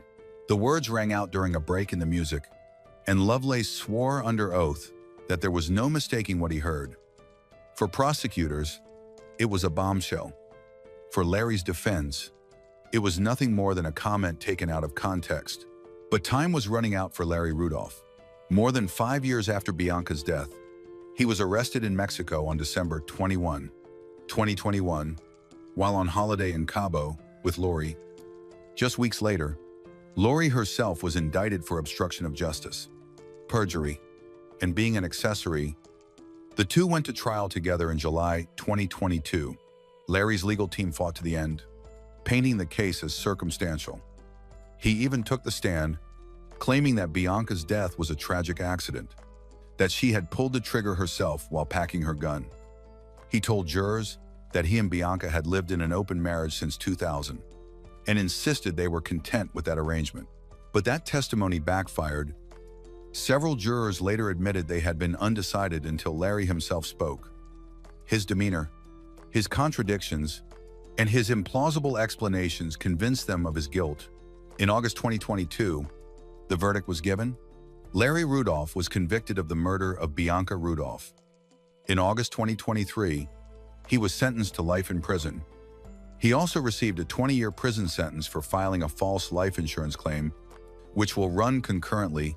In addition to the prison sentence, Larry was ordered to repay $4,877,744 in life insurance proceeds he received.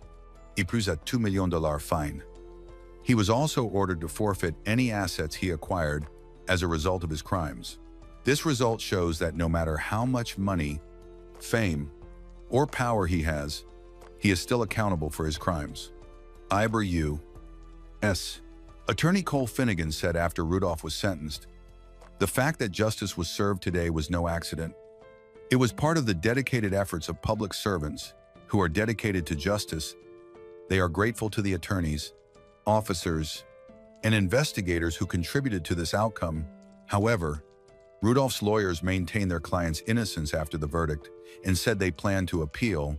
Lori Milliron was convicted of accessory, obstruction of justice, and perjury. She received 17 years behind bars. At the sentencing hearing, Judge William J. Martinez said the evidence showed she had encouraged Larry to commit the crime, adding that she appeared without remorse when she heard testimony about the murder and saw photos of the scene. But perhaps the most heartbreaking toll was on Bianca's children. At first, both Anna Bianca and her brother Julian defended their father, even submitting sworn affidavits declaring his innocence. The trial shattered that belief. Julian later admitted he can't stand by that original statement because that was before he saw the evidence in the trial. Nothing could have prepared his for those visuals. Now, when his father calls from prison, Julian rarely picks up. Today, Larry Rudolph, now 70 years old, sits inside the U.S. Penitentiary in Terre Haute, Indiana, serving life without parole. Lori Milliron is incarcerated at Federal Correctional Institution Mariana in Florida, with a scheduled release date of April 15, 2036. Bianca set out on what should have been a triumphant safari, but instead, it became her final journey. What began as whispers of an accident unraveled into a web of lies, betrayal, and greed that stretched across continents. But in the end, every deception left a trail. Bianca's death was not only the end of a life, it was the shattering of a family, the unveiling of a man's double life, and the downfall of a carefully crafted facade. Today, Larry sits behind bars, stripped of freedom, while Lori counts down her years in prison. Yet for Bianca's children, no verdict or sentence can erase the image of their mother's final moments. In the wild heart of Africa, Bianca hunted for an animal. Instead, she became the prey of the man who promised to love her for life. Justice has been served, but the shadows of this tragedy will haunt everyone it touched for years to come.